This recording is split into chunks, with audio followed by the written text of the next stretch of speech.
Good evening and welcome to Maple Mountain. The national anthem just concluded and we're about set and ready to go for some high school football here on Spanish Fork 17. Ryan Pickens alongside Chris Hurst. Tonight we got Pleasant Grove and Maple Mountain here on Spanish Fork 17. Should be a fun one, 6A versus 5A. And both these teams, Chris, coming off of wins last week. Maple Mountain over Cedar Valley and then Pleasant Grove over Riverton.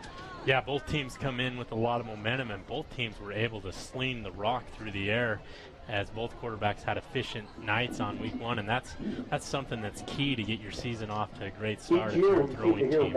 It will be interesting to kind of see as this game unfolds. This could come down to the battle of the quarterback for Maple Mountain. They kind of last season, Cam Dorney and Tyler Nelson both had some time, especially at the end of the season, but Chris, it really kind of now has turned the rock over to Tyler Nelson, and it's his opportunity to lead this Maple Mountain team. Yeah, for sure. He's a junior this year, so he's got a little bit of experience last year.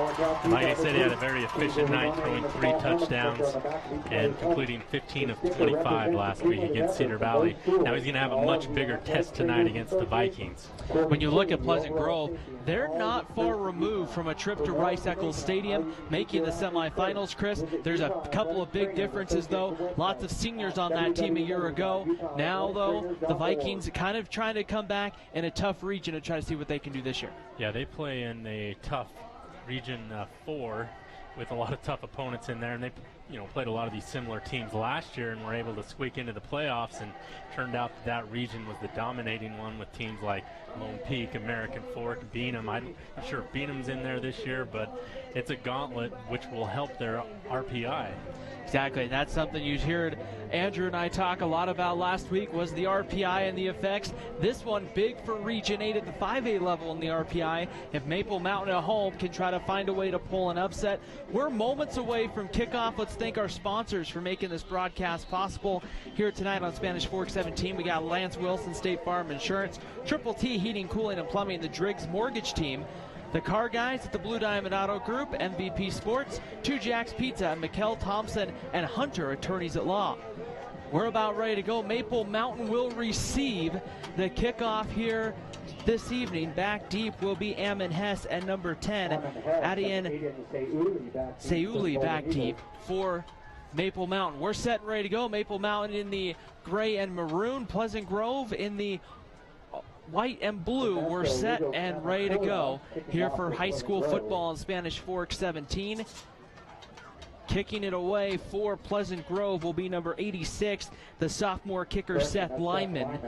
And we are about ready to go here for high school football in Spanish Fork 17. Yeah, the second week kickoff, and the Maple Mountain fans are up and on their feet. There's a kickoff that goes to the top. That's Ammon Hess. You'll see that little reverse. Hess will keep it to the bottom of your screen at home and gets out to about the 19, or they'll give them the 20-yard line, it looks like, where they will start with their quarterback being led by the junior, Tyler Nelson. Yeah, Tyler Nelson's got some huge targets as well. Last week, the leading receiver for Maple Mountain was Bess. He had 5 catches and 93 yards, and Seui, he had 2 catches for 80 with a lawn of, well, that's an average of 40. So that's impressive there. Kyson Hall to the bottom of your screen. Keep an eye on him. A more quiet week last week for Kyson Hall. We'll see if they get him involved early on here. Here's a give on first down there. That is the tailback. That is number 34, Ruben Rose, the senior there on the carry. Yeah, and Ruben Rose had 9 carries for 65 yards last week, and his first carry he loses one. But credit the outside linebacker there for Pleasant Grove, number 32, Connors, who really crashed the edge there and made sure that run went nowhere. Second down and 11 for Maple Mountain. Tyler Nelson will be in the shotgun formation here with the single back.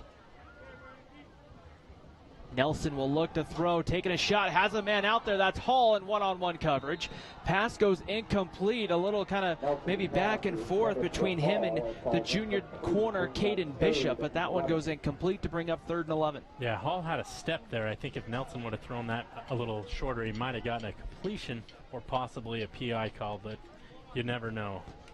It'll be 3rd and 11, a passing situation for the Golden Eagles. 11:08 to go here in the first quarter, just underway on Spanish Fork 17. Ball on the Maple Mountain 19-yard line. The Golden Eagles will spread the field.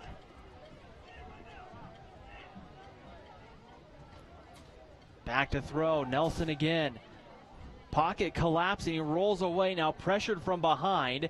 He'll throw a completed pass there. It's going to be short of the marker. Nelson's pass is complete to Seuli. And that is Seuli again, number 10 on the catch. But again, just shy of the marker, about a yard. And we'll see here what Brad Burtonshaw decides to do, the 11th year head coach for the Golden Eagles. They're going to send the punt team on, it looks like here. We'll see if who's going to punt here. Looks like Nelson might stay on or Brian Bess might be the punter here. So Maple Mountain will punt. Pleasant Grove will send 2 return men back deep. To the top of your screen, it's number 14. That's Jaden Maldonado.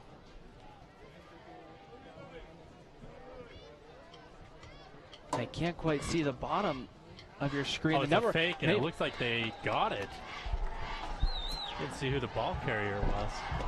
They snapped it there to the up back, and a nice heads-up play. Maple Mountain there taking a big chance, but Brad Burtonshaw rolling the dice here early on, and he's going to end up getting a first down out of it with about 10 minutes to go in the first quarter. And that was all set up by that pass to Seuli, who got him really close to the marker there.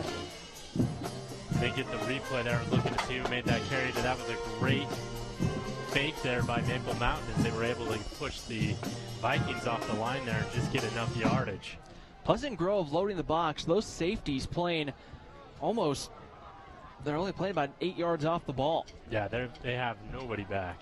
There's a completion. That is complete, breaking a tackle and getting a couple of yards. Ammon Hess, the senior wide receiver, is going to pick up about 8, maybe 9 there, and a nice pickup there on first down for Maple Mountain. Yeah, now they've really flipped the field. Even if they don't pick it up here, they'll put Pleasant Grove back, where if they would have had to punt that last time, or if they wouldn't have faked it or not gotten it, Pleasant Grove would have had great field position most likely.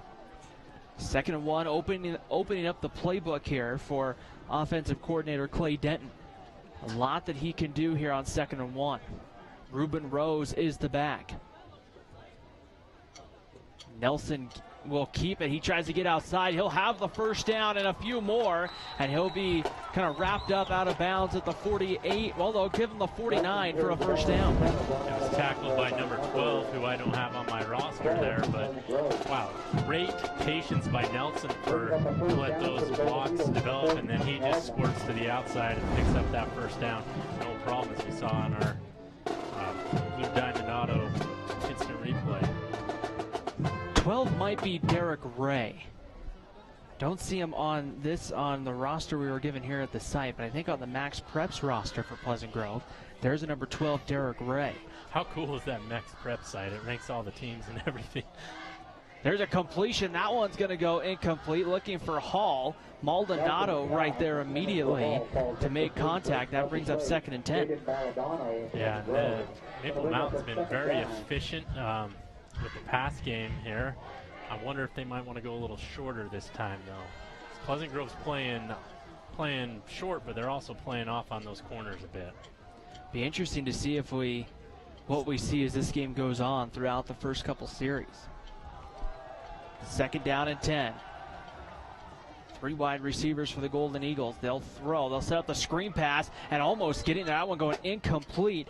It was going to be Porter Connors, a junior linebacker who tried to catch the bobble there on the screen and didn't come up with it. And Melling just was trying to run before he caught it. He needs to catch it first. I think he might have been able to break free from a possible tackle, and there was plenty of offensive linemen downfield blocking that time for sure. So Maple Mountain will be in a 3rd down and long here with 8 minutes and 37 seconds to play in the first quarter. Still the opening drive of the ballgame. Maple Mountain converting a fake punt to keep the drive alive here. Yeah. And a penalty flag. Looks like it's offsides or legal procedure on Maple Mountain. Now will give us a good opportunity to check our Triple T heating, cooling, and plumbing keys to the game here tonight. Chris, and that's kind of one of them here that we see here in the early going. Yeah, it definitely is. Got to pull them up. Yeah, the first key I had was they've got to maintain the balanced attack with Tyler Nelson. They've done that so far this game. Limit the PG passing attack. PG was on fire last week, and the last one is you got to play 48 minutes of mistake-free football if you're going to win this football game. And, you know, that's just 5 yards, but now it takes them 3rd and 15, which changes the play-calling dynamic. And we'll see here, oftentimes you might see Pleasant Grove drop into some kind of cover 3 formation. Here's Nelson, pressure, drops the ball. I think Maple Mountain got back up on it, though. It will be 4th down. The Golden Eagles, Tyler Nelson, I think, the one that's able to fall right back on it. And it'll bring in, there's a penalty flag down. And now will bring up 4th down, pending what the penalty is going to be. Will probably determine, I would imagine if it's against Maple Mountain, you'll see Pleasant Grove probably just declining. Yeah, I think there might have been 2 guys in motion. At least that's what I would have called pre-snap. I don't know if that's a dead ball. Yeah, it's illegal motion. Yeah, they had 2 guys shifting at the same time before the snap, and the officials didn't. Well, they did see it, but I didn't see the flag. They Pleasant Grove declined the penalty. So once again, Maple Mountain will bring on the punting team. And this time I would imagine you will see a punt, a little bit of a high snap, a low line drive style punt that's going to roll inside the 30, and it will roll dead around the 24-yard line. So decent field position, so to speak, I guess, if you're Pleasant Grove. The Vikings will come out, Chris, led by their senior quarterback, Caleb Campbell, who maybe has a potential here to control a lot of the offense tonight for Pleasant Grove. Yeah, and Campbell last week was a pocket passer. He did not have any rushing yards. He didn't take any sacks, but he was very efficient through the air against the tough defense in Riverton. He went 15 of 28 for 262 yards, 3 touchdowns to only 1 interception. So I think Maple Mountain, I'm keeping everything in front of me. They had some long pass plays last week. On a 63 to Mickelson. Rolling now towards the bottom of your screen, throwing over his body. That one's almost intercepted. Coming in was, again, that was Sayuli there, kind of making the diving, almost coming up with the pick, but that one goes incomplete, brings up 2nd down. Yeah, Sayuli was in a safety position, read the pass well, and did a great job of breaking up. If he doesn't get that ball, though, Pleasant Grove's probably still running, or they've scored by now. I'm not sure which. Creed Train, the intended wide receiver. We'll see Pleasant Grove once again kind of spread the field. Single back set is Maldonado. Here's the give, Maldonado. This time he's going to break free into the secondary, cuts to the back to the bottom, and he's going to have a 1st down and much more. To the 30, and he's pulled down and thrown out of bounds of the Maple Mountain 23-yard line. Teddy Wright pulled him down, but a big pickup right there from Jaden Maldonado with the 1st down Vikings. Yeah, great job by Maldonado following his blockers and breaks a tackle early on, and Maple Mountain just was not plugging the run gaps there. They were probably anticipating pass and really got bitten by that run. Maldonado has the ability to kind of do both, so you have to keep an eye on the screen game. You have to be careful, too, seeing him maybe split out. This is a Pleasant Grove team that it's been called a spread offense, but you'll see a couple of different looks. Here's Maldonado again off the left side, and this time he is going to get maybe back to the line of scrimmage. He might have even lost a half yard. Yeah, Maldonado last week had 8 carries for 6 yards. He's obviously surpassed that early on, but he's probably used to more of those runs last week. And it's going to become 2nd down and 11 coming up right here for Pleasant Grove. 7:20 to go, 1st quarter, no score. The first drive of the game for the Pleasant Grove Vikings. And this time Campbell all by himself, and he'll drop back to throw with some time. Steps up, still looking, pocket collapses, and Campbell's going to get hit, throws across his body. This one again almost intercepted. This one batted down. Braxton caught him, got there from his safety spot. A dangerous throw there from Campbell going across his body, and instead it will bring up a 3rd and long. Yeah, you have to be have an absolute cannon for an arm to pull that off, and even still, there's just, you're throwing across so many defenders. It's such a dangerous pass. So it'll be 3rd down and 11. Pleasant Grove needs to get right now to about the 13-yard line for the first down. We'll see if Maple Mountain brings some pressure here, because this is definitely the throwing down in distance. Campbell back to throw, and looks like an additional man came. He completes the pass. That is going to be out to Brooks Winterton, but there's a penalty flag in the looks like the vicinity of holding back at around the 26. So we'll see if this one's going to hold up. If not, it's going to make it 3rd and about at least 21 coming up. Right, Pleasant Grove definitely knows it's a hold. They're not moving back. And the officials quick here. I'm loving this. Seems like back in the day, the officials must have been getting paid by the hour. It would take forever for some of these calls to come through. So it's going to push it back. The line of scrimmage is going to move back to the 36-yard line. So it's going to be 3rd down and 23 for Pleasant Grove. Yeah, if I'm Maple Mountain, I'm going hashtag prevent defense here on this play. Just keep everything in front of you. Campbell ready to go all by himself. And he'll drop back to throw with some time. Steps up, goes down back at the 44-yard line. We have our first 2 Jack's Pizza quarterback sack. And I believe it was Grady Nelson getting there from his linebacker spot. Or blitz with Grady Nelson. Great job by Grady Nelson shedding his blocker and really getting in the face there of Campbell.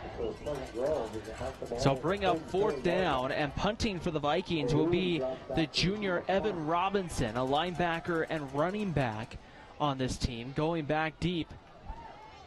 Yeah, 4th and 31. I'm going for the block here to try and get better field position. Robinson, kind of a slow delivery, gets the punt off, and it's going to go out of bounds inside the 20 down to about the 15. They're still going to walk it off, though. And it looks like the 19-yard lines where they're going to mark it for Maple Mountain with 5:53 to go. Here in the first quarter, no score between Maple Mountain and Pleasant Grove. Week 2 of high school football in Spanish Fork 17. Let's take a moment to thank our sponsors for making this broadcast possible tonight.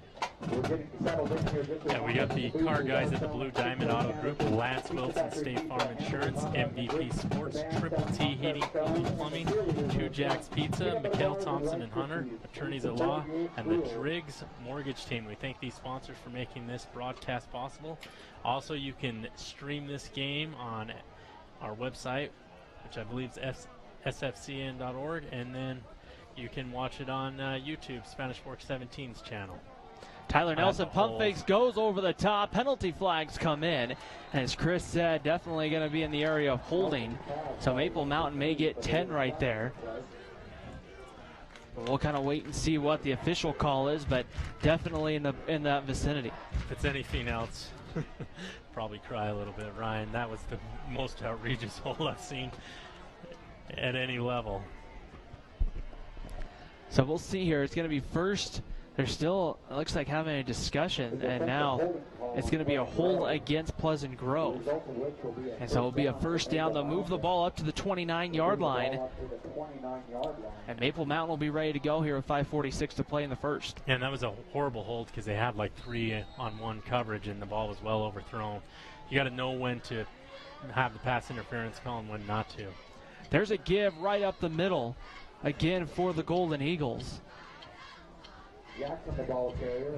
There is some pretty big guys on that front line for Pleasant Grove. They are like the brick wall up there.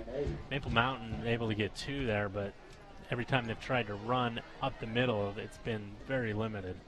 Quinlan Jackson, the 5'9 junior, the tailback there who got the carry. But Pleasant Grove plays a 3-4 set. Sometimes with 3-4, defenses will actually play maybe more against the passing game than the rushing attack. They'll get this one out, and that one's going to be bobbled and dropped, I believe, trying to get it out again to Quinlan Jackson, number 22. Yeah, Cooper King came untouched that time and put a lot of pressure on Nelson. He had to get rid of it in a hurry. So it'll be 3rd down and 8, ball on the 31-yard line. Passing situation right here. And that's the tough part with that 3-4 defense we're seeing from Pleasant Grove tonight, is because of the fact if they drop all 8 into coverage, that's could cause Tyler Nelson some problems trying to see some gaps. Right, but he also has the ability to roll out and make some space and some time for himself. If they're only blitzing 3, you would hope they'd be able to block that with 5 or 6 guys. 3rd and 8, pressure looks like it's coming. Tyler Nelson has to pull it down, quickly rolls away, now throws off balance. That one's picked. Here comes Derek Ray back the other way, and he's brought down at the 36-yard line. And Tyler Nelson a little slow, it looks like, to get up. He was pressured there by Spencer Tatioli, one of the experienced linebackers, and I believe he's been a 3-year starter for Pleasant Grove. Yeah, and Willowby was wrapping him up as well. But, yeah, that's just an errant pass. You just don't throw it up for grabs. Now Pleasant Grove's got great field position, and you put your defense in a bad spot. Our first turnover of the ball game will be 1st down and 10 for the Vikings, who we'll see come out here in a power set as they bring in Connors in at the tailback. They'll give it to Maldonado. He cuts it outside. Still breaks one tackle. Penalty flag comes in. Maldonado's to the 10, to the 5. He's in. Touchdown, Pleasant Grove, but it's pending the penalty flag, and I think this one's coming back. And that is the second big hold, if that's what it is, on Pleasant Grove. It's cost him some big yardage.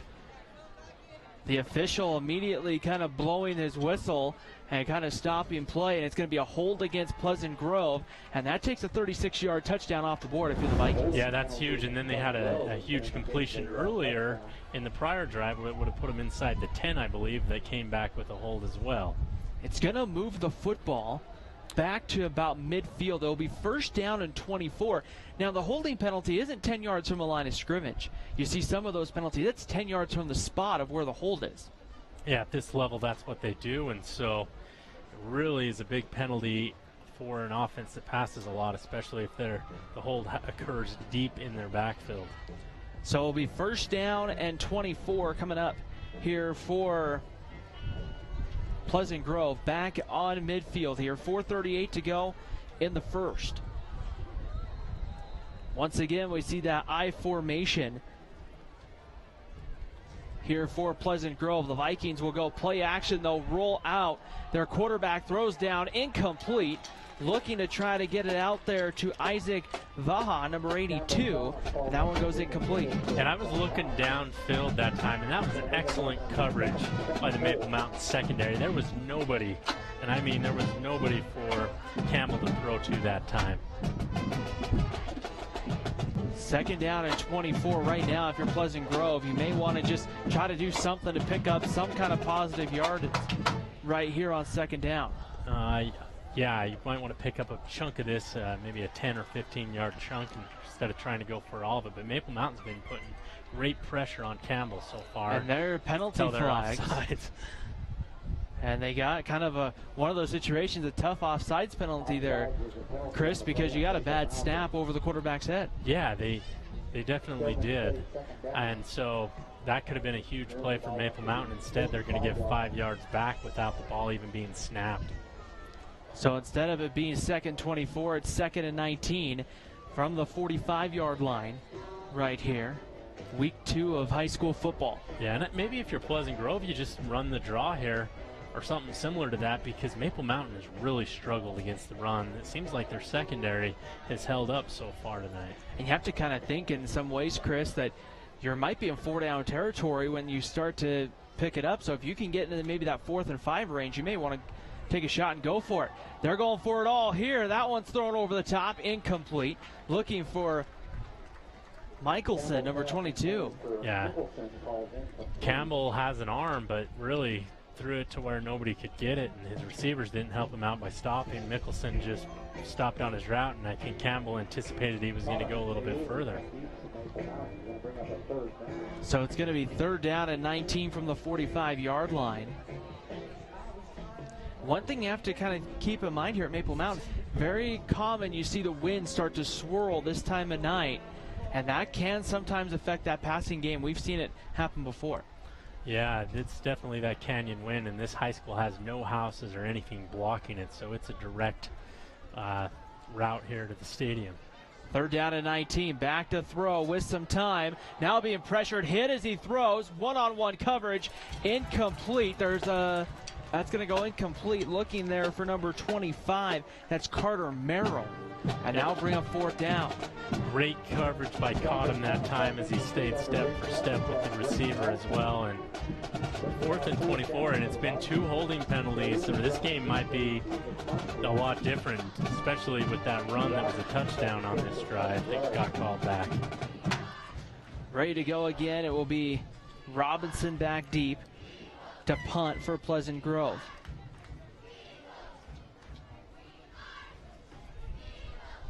And they'll get the punt off. They're going to fake it. Here goes Robinson. Now punts it at the last minute. And that one's going to go into the end zone. Oh, wow. A nice punt. Just lots of hang time there. And Robinson went right to about the 46 and a half, or 45 and a half before he put that one in the air. That was a great punt. It's too bad he just didn't punt it right away, or probably would have landed inside the 5 with the distance he had. But Maple Mountain instead will start at the 20, and I believe on their first 2 drives they started at the 19. So Pleasant Grove's been winning the field position battle so far. They just haven't been able to capitalize it due to Spanish Fork secondary. And Maple Mountain, I'm a little worried about how Pleasant Grove's been able to run on them, and Pleasant Grove really hasn't keyed on the run too much. First down and 10, ball on the 20-yard line.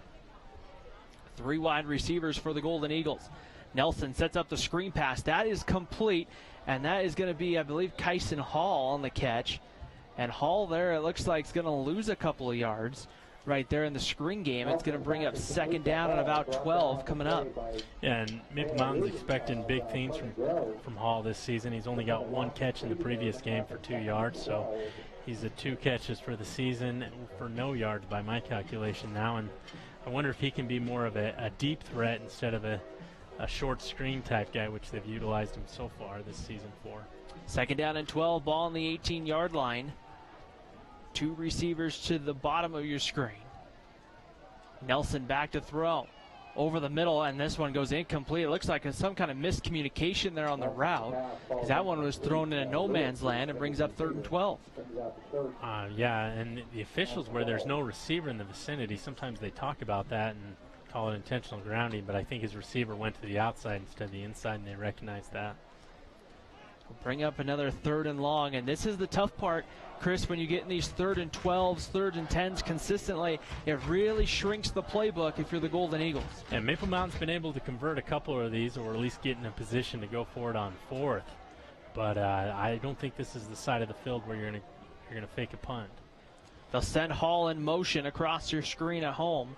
Back to throw. Nelson immediately pressured, now has to roll out towards the sidelines, and he'll just throw this one away, and that brings up 4th down. 3 Vikings getting there. Tatioli, number 11, from his linebacker spot, was chasing Nelson, and Maple Mountain lost the punt. Yeah, and one of the issues you have if you're Maple Mountain is you haven't been able to establish the running attack at all, so they've been forced to throw it. Pleasant Grove's is teeing up and blitzing now. So it'll be 4th down, getting ready to punt for the Golden Eagles. You're going to have, I think, Brian Best, number 2. I believe that's going to be Ray and Maldonado back deep. Maldonado's broken 2 runs offensively.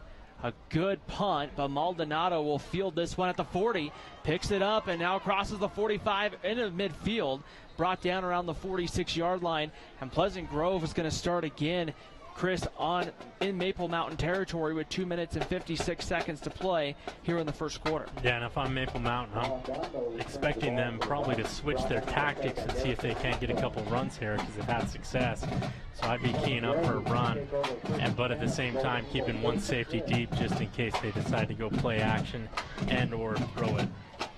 Want to remind you can catch this game on our YouTube page, youtube.com/SpanishFork17. Next week, another good one coming up here. We'll be back over at Spanish Fork High School for the Cypress Pirates making the trip down. Cypress had a huge comeback against the Dons last year in the 4th quarter to win that ball game, so that should be an exciting one. Carter Merrill gets the carry there on 1st down and picks up a gain of about 3 or 4 on 1st down. Yeah, pretty good run defense there by Maple Mountain where they gave up a couple of yards, but nothing like they have earlier, and puts it in a more manageable 2nd and 7 for this defense. Now we'll see if they continue to be aggressive here with some run blitzes or maybe even some pass blitzes. 2nd down and 7 coming up right here. We've seen a host of backs get in the backfield. Rex Connors, number 4, in there right now. And he'll get the call on the swing pass. Breaks one tackle, breaks a second tackle, and then it'll be brought down inside the 40 down to about the 36-yard line. Pretty close to the marker. We'll see here exactly where the spot's going to be. It looks like we might have a injured Looks like an injured player. I'm not sure which team it's even on. Brad Burtonshaw was right there. I think it's a Golden Eagle who's down.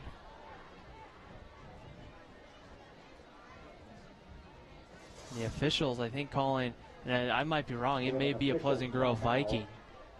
Well, the ball carrier that time, number 4, Connors, I see him on the sideline, so that would have been maybe who he collided with. So I think it's a Golden Eagle, but it's so close to the sideline, and we see the Maple Mountain training staff and coaching staff over there. We can't quite see who it is. It's just right in the spot, just past the bench. All the Maple Mountain players down on a knee right now, here with 2 minutes and 5 seconds to go in the first quarter. The fact that Pleasant Grove is getting so many open holes with the run game, as the game goes on, do you think the Vikings, Chris, are going to kind of wear down Maple Mountain, and then that's going to open up some of those shots down the field later on? I think you nailed it there, Ryan, for sure.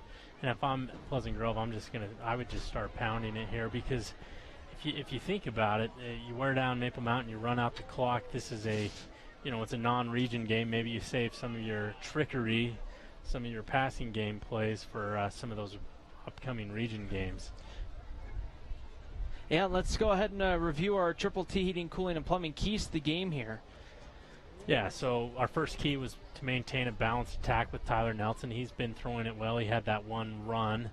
The next one was to limit the PG passing attack. I think they've done that well tonight, and then play 48 minutes of mistake-free football. The only thing they've done is they haven't been able to establish a run game, and they had that turnover, which got Pleasant Grove in good field position, but Pleasant Grove wasn't able to capitalize on it.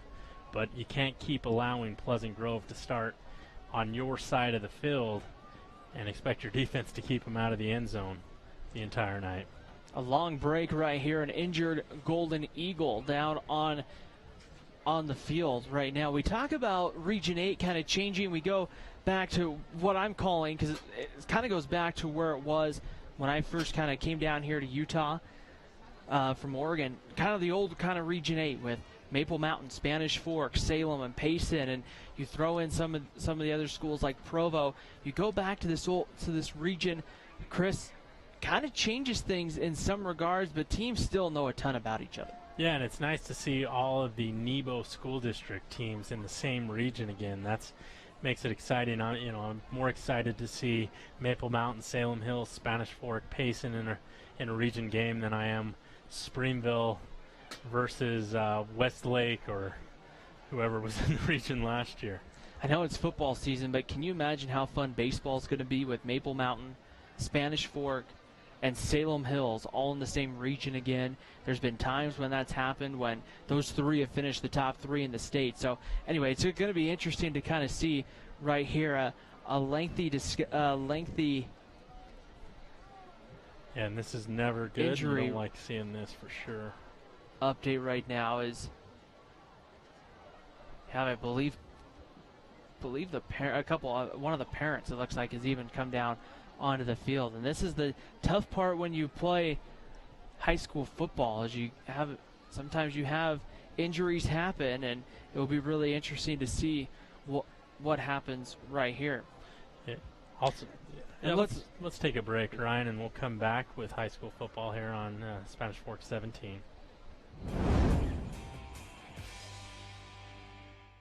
If you're looking for a workout, you know MVP Sports is the place to start, and that includes pickleball. MVP Sports has all you need to get active in this growing sport: paddles, shoes, clothing, and the pickleballs. MVP Sports in Spanish Fork.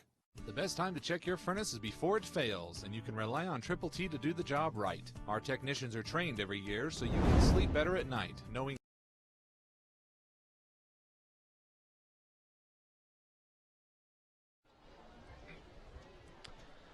Back live, players still down. It just kind of, I was looking at the guys who are on the field, and I don't want to speculate, but the only guy I don't see out there on the field right now is number 17, Grady Nelson. But I don't exactly know who it is. I don't have that confirmed, but I don't see number, of course, it might help if I look for the right number, Chris. Well, I don't see 13 out there. Yeah, and I didn't see who it was. It was too close to the sideline. I didn't see who made the tackle there, and unfortunately this is the side of football nobody likes seeing. Right here, a lengthy kind of delay right here as we kind of sort some of this out. And right I don't know. I didn't see any sort of ambulance here at the stadium or vehicle.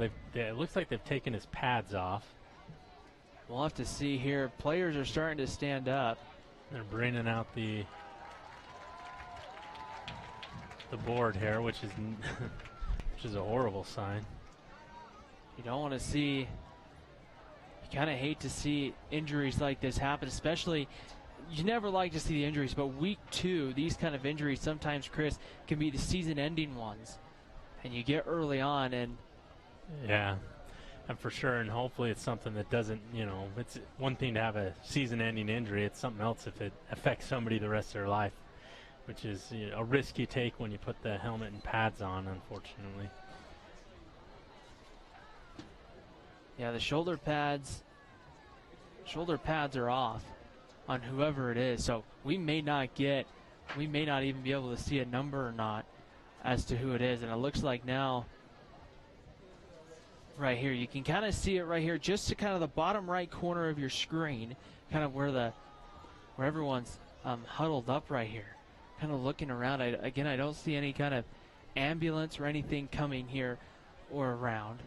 I do see some emergency service personnel kind of going over, I think, and it is Grady Nelson. They just announced right here over the PA system here for Maple Mountain. That's one of the key returning players on your defense, but right now that's really not the concern for Maple Mountain. The concern really is how Grady's doing.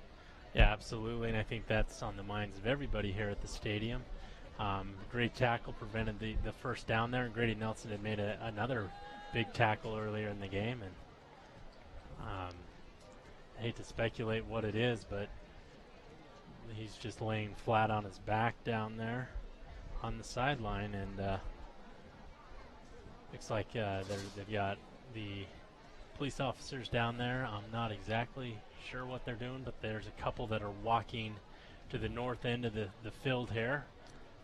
I'm just trying to see. Of course, we're blocked by the vision of the road that sits out there. If they're trying to get some kind of emergency personnel here to kind of help with some kind of transport. But a break like this, Chris, in a ball game, you don't see it a ton. Really, at some levels, you see it a little bit often. I don't remember seeing an injury like this in the time I've been here with Spanish Fork 17. But now you have players who've been all warmed up, and now they've had probably close to, I'm going to speculate, close to 10 minutes where they've just kind of been, standing here. Well, how does this affect the players? The only thing I can compare, there's 2 incidences I remember. The first game ever here at Maple Mountain, I believe it was Stansbury High School. A kid broke his leg for Stansbury, and it took him forever to get a ambulance here, and it was about a 40-minute break, if I remember correctly. And I think that was 2009. That was the first game I ever did on Spanish Fork 17, and it seemed like it took both teams a while to get going, and players were tentative to hit at first. So that's another thing to look for. And then there was another time, I believe Salem Hills was here, and fortunately that time it wasn't injuries, but the power went out twice at this stadium, and that was kind of an interesting night. They actually took halftime a little bit earlier that night. They took halftime with like 5 minutes to go in the second half, or in the second quarter, because the the power went out, and that was an interesting game where it just didn't seem like there was any rhythm after that, after the incident, and then the power went off in the second half. And we can just kind of see coming in through the parking lot off here, we see Spanish Fork, it looks like EMS coming here into the stadium. So I think what they're going to do is they're going to clear one of the gates off here. That's the north side. They're going to clear the gates, and they're going to bring in that ambulance right here. And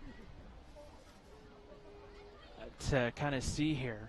Yeah, Grady Nelson, he's a 6'4", 205-pound senior. And if I remember he's a captain as well. If I remember correctly, Grady Nelson missed a couple of games, I know, at least last season as well with an injury. And so kind of tough here to kind of see as you'll see, they're going to bring it right onto the field. It's going to probably come into your picture here, onto the track here in just a moment here on Spanish Fork 17. As you see, the Pleasant Grove trainers have come over, and you can see it now just into your picture right here. I don't know if they're going to pull it all the way onto the track. Looks like or they're going not. to pull it on the field. Right here. They're just trying to get it over. There's a curb. You can't really see it in your picture. There's a curb right there. Goes around the track, and then here comes Spanish Fork, the ambulance, onto the field right here with 2:05 to go in the first. One thing to keep in mind is don't be surprised if the officials bring both teams together just to make sure that, everything is, good, that everybody's, ready to play. The last thing you want to do is this can be a little, not traumatic necessarily, but this can be kind of a tough scene to think about, Chris, of saying, okay, now we got to go, we got to start tackling again and get back into it. Yeah, and there's the mental aspect. There's the aspect that you're, if you're Maple Mountain, you've been standing around. If you're Pleasant Grove, you've been standing around on the field, and nobody wants to see this, and that's going to be in the back of everybody's mind the rest of the night is how dangerous this sport can be. It's one thing, it's really interesting. We've seen an increased discussion, at upper levels of, CTE and some of those concussion type things, Chris, and not that it's something you really want to dwell on too much, because some people will play this sport for many years and never see an injury, but it's moments like this that kind of let you know there's a little bit more to it than just trying to go win a football game. This is about making sure that right now Grady Nelson's as comfortable as he can be at the moment. Right, and hopefully it's just precautionary and that there's nothing seriously wrong and that they're just taking precautionary measures. But this is one that definitely looks pretty serious at this point. So we'll see right now. You see a couple of his teammates over right now by him right here. We're still in the first quarter, 2 minutes and 5 seconds to go. No score right here. And now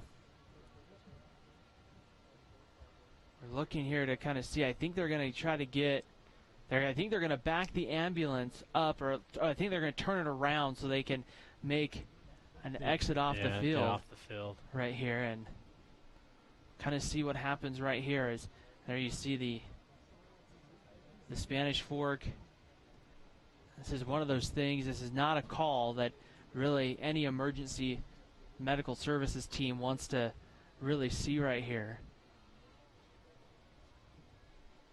Wants to receive right here at Maple Mountain High School. 2 minutes and 5 seconds to play.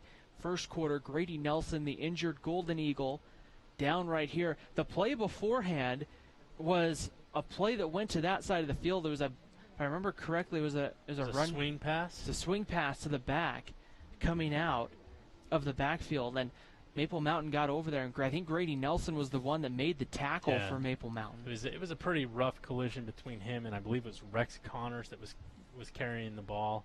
It was about 1 yard short of the first down. And we really couldn't see what happened because we were blocked by all the officials there. So we're getting a little update, and we'll come back to you here in a second on what's going on. So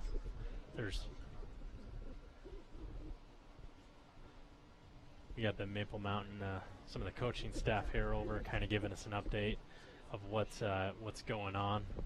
So Ryan is talking to them, and then he'll be back here on the mic shortly.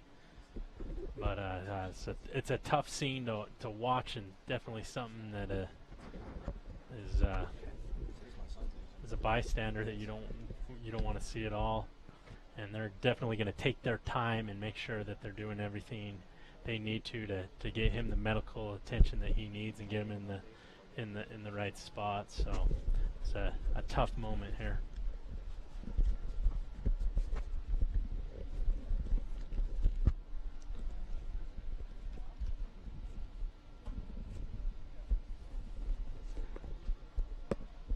Well, right now, just trying to sort some of this out.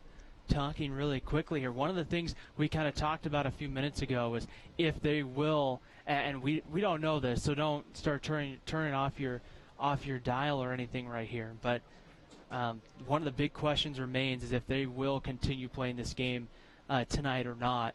Just given the whole circumstances of the thing, you have to realize a lot of these kids are probably shaken up on both sides of the coin, and so it'll be really kind of interesting to see right there.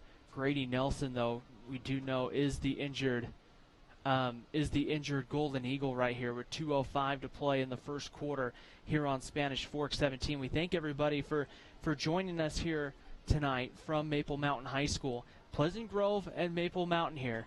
No score here in the first quarter. It's been both teams have been able to move the ball, but right now the biggest thing, if you're just joining us, is the injured Maple Mountain Golden Eagle right now. You saw a few minutes ago, I think Brad Burtonshaw was pulling Maple Mountain together. Right now you see on the opposite side of the field in the top left corner, that is Pleasant Grove, and I think their coaching staff is pulling everybody together right here as well. So Spanish Fork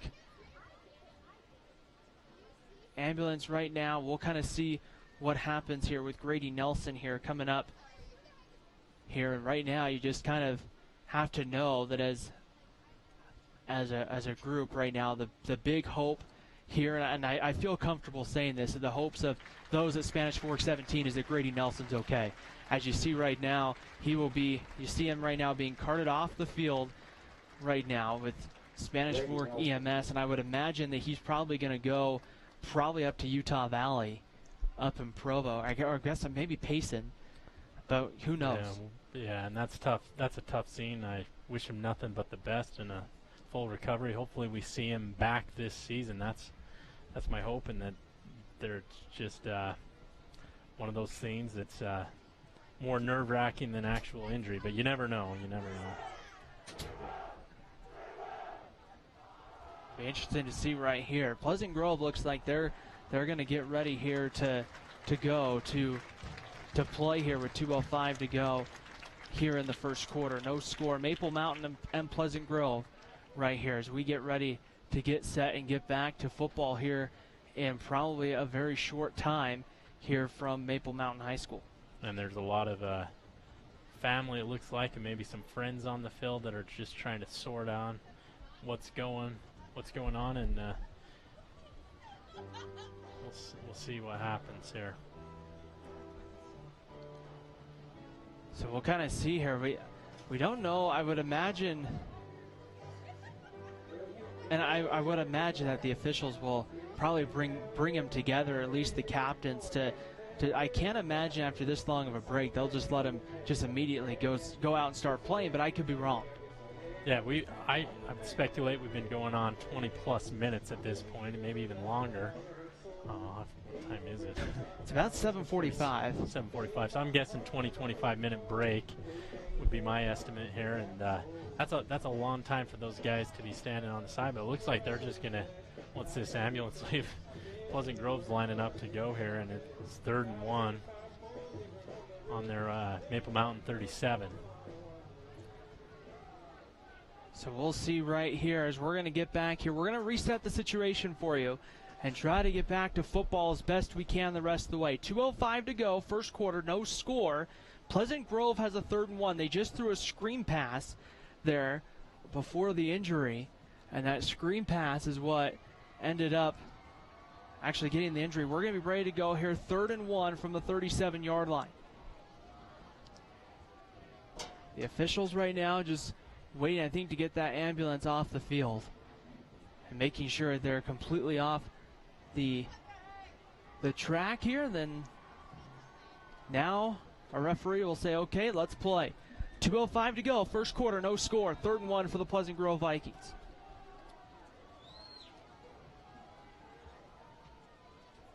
Under center, there's the give. Right up the middle. It's going to end up being a first down for Pleasant Grove.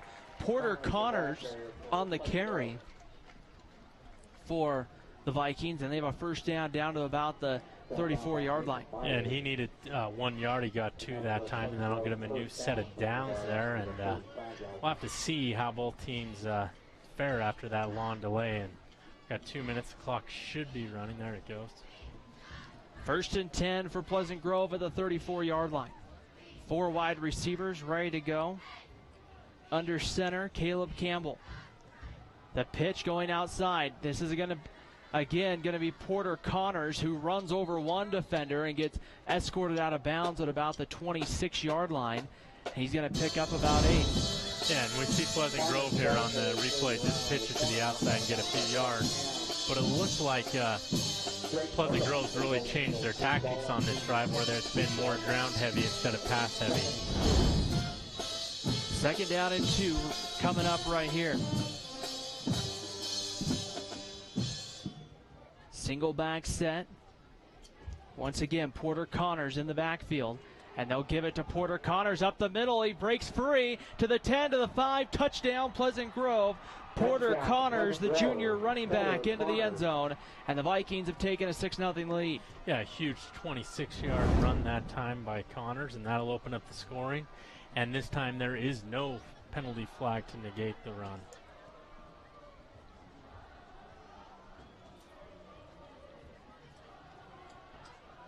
So now Pleasant Grove will bring on Seth Lineman, a sophomore place kicker for the point after touchdown try.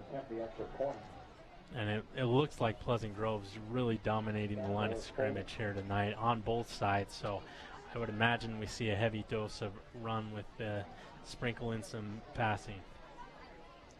Extra point looks good from here, and it's through. And with 1:33 to go in the first quarter, it's a 7-0 lead right here for Pleasant Grove here on Spanish Fork 17.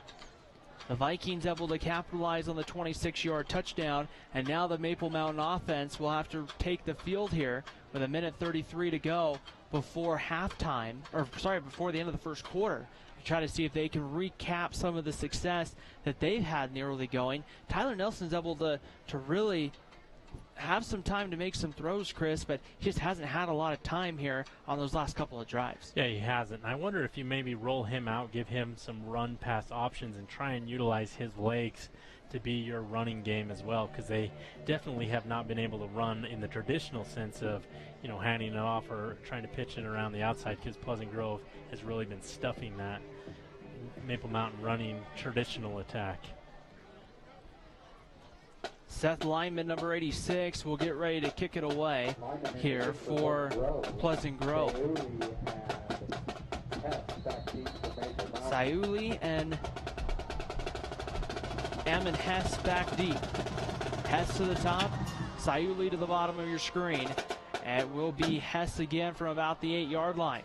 Hess will keep it on the reverse, tries to get outside, has some room at the 30. To the 40, it could be a foot race. Down the sideline, one man to beat, and that is going to be a Golden Eagle touchdown on the kickoff return. Wow, what a huge run that time. And great blocking by the Golden Eagles special teams that time, and they pushed everything to the inside, which allowed the outside lane that time for Hess. 92 yards back for a touchdown. A key block by Ethan Davis there that you saw on the Car Guys instant replay really opens up that seam right there, and a big touchdown for Maple Mountain, and now an extra point away from tying this ball game. Extra points last week was a little bit of a challenge for the Golden Eagles, as it will be Wyatt Dance on to kick the extra point. Yeah, and the other thing on that run is Train for Pleasant Grove. He shot inside. He had the outside coverage, and really when you don't contain there, that leaves that outside wide open, and you don't have any help. High snap. The kick is low. I think this one was maybe partially blocked, and here comes a penalty flag. So Maple Mountain may get a second shot at this for roughing the kicker. And I think they may. Go ahead. I'm not sure as if they'll do that, or they might just enforce it on the kick. And they're going for 2 now. Well, you missed the kick. You're definitely going to take the penalty here to try and get that point. That's a huge point. But at the same time, I believe if it was blocked, they wouldn't have called it a penalty. So we'll see. It is against Pleasant Grove. And now the offense coming out here for Maple Mountain. I'm rolling Nelson out, and I'm giving him the option to run it in or to pass. It's very effective. So it'll be a half a distance to the goal penalty. So instead of the 3, it should be about the 1.5 yards.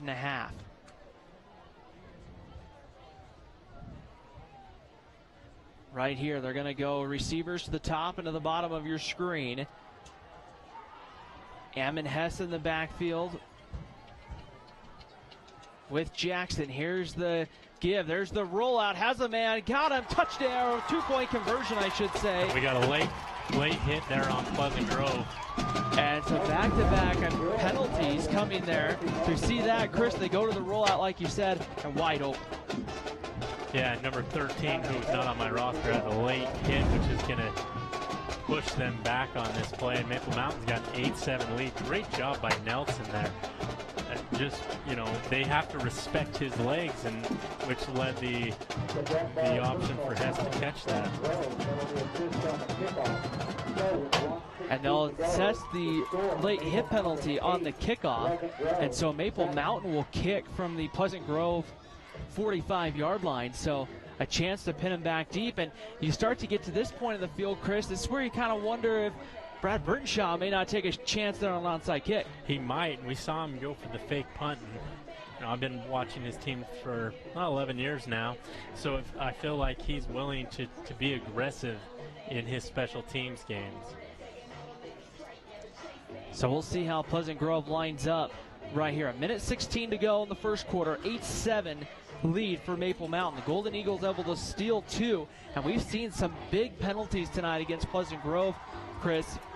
Really at times give Maple Mountain first downs, allow them to convert a fake punt, and now they allow them to get the 2-point conversion and kick from the Pleasant Grove side of the field. Plus they had a huge holding call that negated a touchdown and another holding call that negated a big pass where they would have been inside the 10. So Pleasant Grove's, I'm not going to say they're allowing Maple Mountain to be in this game, but they're definitely aiding them in getting this 8-7 lead. I definitely would go onside kick here. There's no reason not to. And they're going to try it. They got a pretty good bounce. It's going to go out of bounds, though. That's a great kick. But we'll see where they mark it. A great kick, and definitely had numbers to get over to recover it. But right here's we'll get this all sorted out here. I believe this will be a spot foul. Normally they would take it at the 40, but since they had a 15-yard penalty, I think that would have taken it to the 25. So Pleasant Grove will probably take the ball at the 30. Vikings are coming out. I think the officials are still trying to sort out. I know some of these officials were the same ones we had last week for Spanish Fork and Cedar Valley. Yep. The new team out of Eagle Mountain. So that's who the Dons are battling right now. So we'll see here what's going on. 1:16. Okay. They're going to move it up to the 35-yard line, and that's where Pleasant Grove will come out. I don't know if you get 5 yards if you kick it out of bounds, but still, I like the risk. It was a good kick. They just weren't able to come up with it, but really not hurting you too much in the field position if you're Maple Mountain here. I formation ready to go. Here's the give to Maldonado. He breaks the tackle now, cuts up into the middle. Maldonado took a big punishing hit coming up. That was caught him from his safety spot. And a couple of yards there gained for Maldonado. And if you see here on the instant replay, Maple Mountain is just flying to the ball. Multiple guys. They weren't doing this earlier in the ball game, and a host of Maple Mountain guys there just converging on Maldonado, as we saw there in our car guys at the Blue Diamond Auto Group instant replay. 44 seconds to go here in the first quarter. I formation set once again for Pleasant Grove. Here's the give. Maldonado has a hole, first down and more. Across the 50 into Maple Mountain territory down to the 41-yard line. A first down for the Pleasant Grove Vikings. Again, nothing too flashy from Pleasant Grove. Yeah, Maldonado just straight north and south that time, has a huge hole on that left side between the center and guard, and you could have ran a Mack truck through that thing. Probably wouldn't need any blocking if you did that, but still you could have. First down and 10 from the 41-yard line. 16 seconds to play here in the quarter. Merrill the back here right behind the starting quarterback. High snap, they get it off to Merrill. He's going to cut up the middle, has a hole, look out. Down to about the 20-yard line when he's thrown down. That's going to be a first down inside the 20. And Pleasant Grove's in the Driggs Mortgage Team red zone for the, I can believe, the first time tonight right here, and that will end the first quarter. We head to the second after the break here on Spanish Fork 17. Maple Mountain on top of Pleasant Grove 8-7.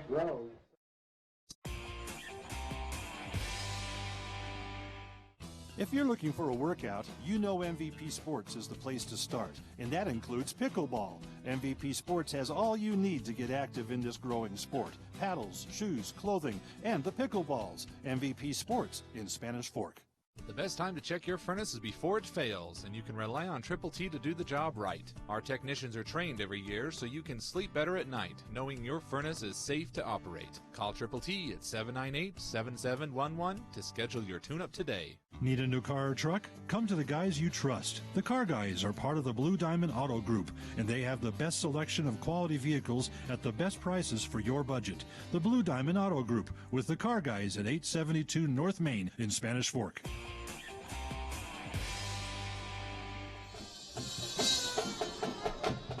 Start of the second quarter here on Spanish Fork 17. Great to be with everybody here as the setting sun begins to set here at Maple Mountain High School. An 8-7 lead for the Golden Eagles on top of the Pleasant Grove Vikings. Ryan Pickens alongside Chris Hurst. However, Pleasant Grove is in the Driggs Mortgage Team red zone right now as they are inside the 20. And again, it will be Merrill up the middle. He breaks a couple tackles and gets down to about the 11-yard line. A nice pickup of about 8 there on first down. Yes, Pleasant Grove really struggled to throw the ball out of their single back spread offense, so now they've just plain switched to the I formation, and Maple Mountain has not had an answer for the rushing attack here as of late. Second down and 2 from the 11-yard line. Vikings threatening here after the Maple Mountain special teams returning a kickoff, 92 yards for a touchdown. Vikings trying to answer. Here's Merrill trying to get outside, gets the corner, and he's going to have a first down inside the 10 to about the 7-yard line or so. And this will really compact the field here for Maple Mountain, which might help them, which will force them to have more guys inside the box, which might help the rushing attack here, or the rushing defense, pardon me, here.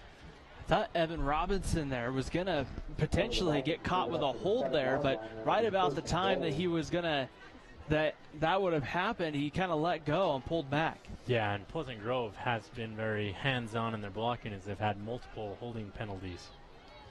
I formation again. Maldonado will be the deep back. Here's the give, straight up the middle. Maldonado pulled down immediately. It was number 68, Drake Murdoch, getting there. Yeah, Murdoch did a great job of busting through that gap and grabbing Maldonado by the leg there that time, preventing any gain. We'll see if Maple Mountain can keep it up for multiple plays, though. Second down and goal from the 6-yard line. Just underway here in the second quarter on Spanish Fork 17. It's a little warm tonight, so I wonder if that'll play a factor tonight. Rex Connors straight ahead, driving. He's going to be pulled down, breaks free, still on his feet, down to about the 3. Again, it was Murdoch who got to him first, but then they couldn't get him down enough later on. A nice job by Rex Connors there. Yeah, and Connors just keeps moving his legs, just keeps fighting forward, has that forward lean, and is able to pick up 3 yards as we saw on the instant replay there. Third down and goal, 10:08 to play here in the second quarter. A big 3rd and goal play coming right here. I formation set. And penalty flags flying. I think we're going to have a procedure call against Pleasant Grove. I'll take it to 3rd and 8, and that might change the play call there, but it looks like Pleasant Grove was going to throw it that time. So they'll go now into a... Hadley St. John, make your way up. It will be a 3rd and goal. 9:53 to go right here in the 2nd quarter. And we haven't seen Caleb Campbell really run the ball at all, so if I'm Maple Mountain, I'm probably dialing up a blitz here and just taking my chances that way. So we'll see here what Pleasant Grove decides to do. They're going to bring both Rex Connors and Porter Connors, 4 and 32, kind of into the backfield. Back to throw. They're going to try to set the screen to the backside. That one's incomplete. A penalty flag. And I think this is going to be a hold against Maple Mountain. I don't see what the official saw. I was looking directly, and I believe that was 32 for Pleasant Grove. Connors was the receiver down there, and he didn't get really bumped or held unless it happened before I glanced down there way early in the play. I didn't see anything. And the tough part with it is if it's a hold and it's going to be pass interference, a holding penalty, the ball doesn't have to be catchable. A pass interference, though, the ball has to be catchable. Which I think that's a horrible call, and I guess Maple Mountain will have 3rd and goal here as they move it up. Good news is it's not an automatic 1st down at this level. 3rd down and goal from the 4, I formation set. And it will be Rex Connors up the middle, tries to get outside, and he won't get there. A stack of Golden Eagles getting there. The first one, I believe, was Nathan Myers. The first Golden Eagle to get there to make the stop. Yeah, and that was a great job by Myers getting there. Actually, that's 52 that got there. Simmons as well. And great job by Maple Mountain just stuffing them in. Pleasant Grove's going for it. They're not kicking it here. They're looking for 6. Worst case scenario, if you're the Vikings, you pin Maple Mountain back deep. Campbell back to throw with some time, looking, end zone, has a man caught, and it's a touchdown, Pleasant Grove, and that is going to be Porter Connors. Yeah, Porter Connors just took 1 step in the end zone. Great job by Campbell throwing him the ball right there on that little slant, or on that little hitch. He just sits down, and it's a touchdown. We'll see here if the Vikings want to go for Villa. It looks like they're just going to kick the extra point here and bring out Seth Lineman. Lineman in to cut the extra point. Lineman's 1 for 1 this evening. 13-8 in favor of Pleasant Grove. Snap good, hold good, line drive kick is through the uprights. And with 8 minutes and 39 seconds to go in the 2nd quarter, it's a 14-8 lead for the Pleasant Grove Vikings on top of the Maple Mountain Golden Eagles. I've seen a lot of promise here from Maple Mountain as they gave up some huge runs, but they really forced Pleasant Grove to earn that touchdown, and they nearly got a stop there. So we'll see what they can do here on offense, and obviously if they return another kickoff for a touchdown, that would be ideal. So 8:39 to go, 14-8 lead. Let's take a moment to thank our sponsors here on Spanish Fork 17. We got Mikkel Thompson and Hunter, attorneys at law, the Driggs Mortgage Team, Triple T Heating, Cooling and Plumbing, 2 Jacks Pizza, MVP Sports, Lance Wilson State Farm Insurance, and the car guys, the Blue Diamond Auto Group. We thank everybody for making these broadcasts possible. We want to remind you can catch this game on our YouTube page, youtube.com/SpanishFork17. And also online at sfcn.org by clicking on the Watch Live button on the top of your screen. Next week, another good one. Spanish Fork back at home, taking on the Cypress Pirates. We'll try to get a score from over at Spanish Fork and Cedar Valley coming up for you here at the half. And the kickoff will go deep and into the end zone, and will come out to the 20-yard line for Maple Mountain. Yeah, we'll have to see what Maple Mountain's plan is here. They've had a lot of success with Tyler Nelson throwing the ball, they just haven't been able to really sustain a long drive, and they've really struggled to run the ball. And with that said, Pleasant Grove's adjusted and has been doing a lot of blitzing and doing some containment on their blitzes to keep Tyler Nelson in the pocket. So I'm curious to see if Maple Mountain maybe tries to go some option here with Tyler Nelson, or how they're going to try and establish a run game, because I don't think they're just going to be able to throw the ball to victory tonight. Maple Mountain will start 1st and 10 from the 20. Ready to go right here. Tyler Nelson gives straight up the middle on 1st down, and not much going on there with the run game. That was Quinlan Jackson, number 22, on the carry. And he was met there. I think that might have been number 34 for Pleasant Grove, Cooper Keene, and that was a solid tackle. And Pleasant Grove is just not allowing Maple Mountain to run the ball up the middle at all, which makes sense where they're the 6A classification team. They have more kids to choose from, and so Maple Mountain's at a disadvantage there. But if they can even keep this game close, I think that helps their RPI later on in the season. Nelson back to throw, drops this one out. That's complete. Brian Best, number 2, on the reception for Maple Mountain. That puts it at 3rd and about 1 here. So for Maple Mountain, I don't know if it's time to roll Nelson out again. Nope, they're giving him the 1st down. He needed to get to 30, and that's exactly where he got. I thought they were going to mark it slightly short of the 30 there. But brings up a new set of downs and plenty of options for the Maple Mountain coaching staff. Right now, ready to go. They'll go with 3 wide receivers, and Tyler Nelson pulls it, tries to get outside, and he will get a couple of yards, kind of swim moves past 1, and gets pulled down at the 33-yard line. Yeah, great job by Nelson swimming and fighting, but he only ended up getting about 3 yards with a lot of effort. But credit second effort and breaking a couple tackles there for Nelson. So we'll see if we can't get a score of that Spanish Fork game. I might know somebody that's there. Last I heard, 7-7, 4:58 to go, 2nd quarter. So 2nd down and 7, ball on the 33-yard line. 7:11 to go before halftime here at Maple Mountain. Nelson from shotgun, back to throw, gets it out quickly, has a man in stride for a 1st down, out to about the 48-yard line. That is complete. There, Sayuli there, number 10 on the catch. Yeah, Sayuli was just running the post that time, was able to get in that sweet spot of the defense in between the corner and the safety, and it's enough to pick up a 1st down. And Maple Mountain looks like they're gaining confidence in this game, and I've been very impressed with the grittiness of Tyler Nelson at quarterback. 1st and 10, ball on the Maple Mountain 49-yard line.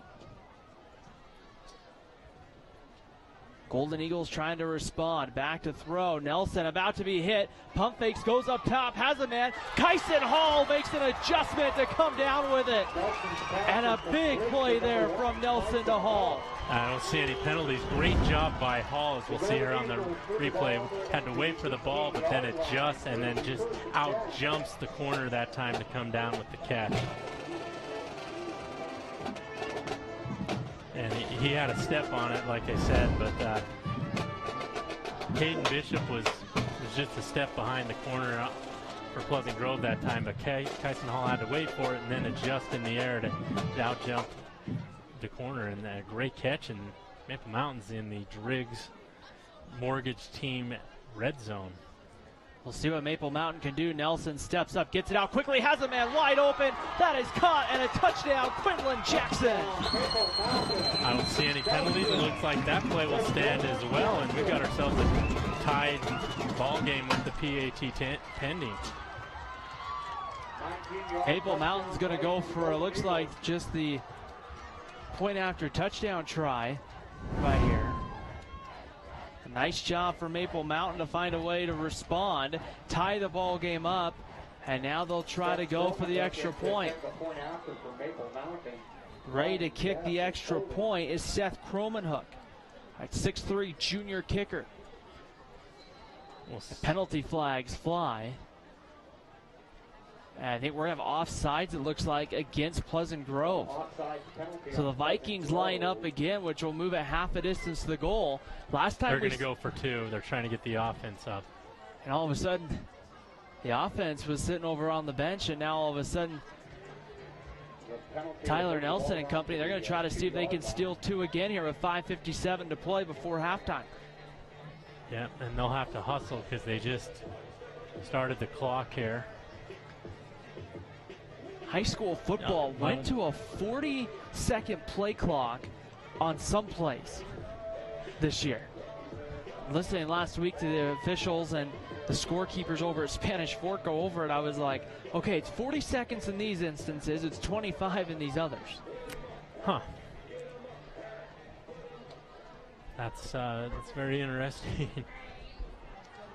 Maple Mountain will go for 2 right here.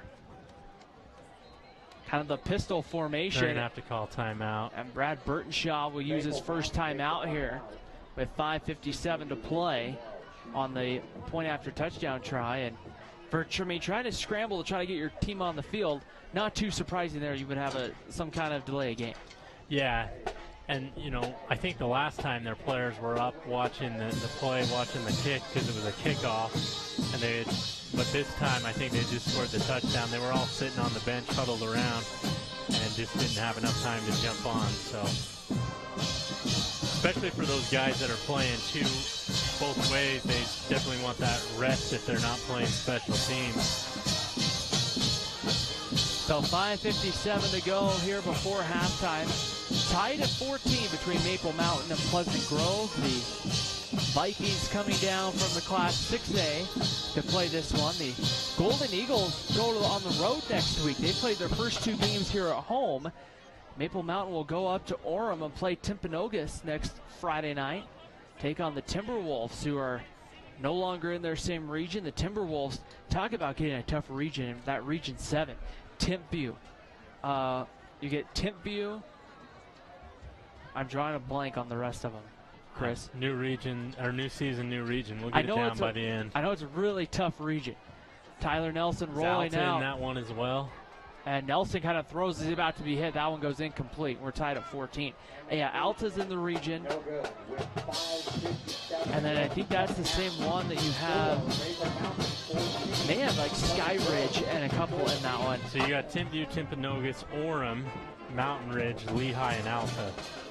So Alta, Lehigh, Orem, Timpview, all monstrous programs, and Timpanogos and Mountain Ridge, not sure who they are, stuck in that region.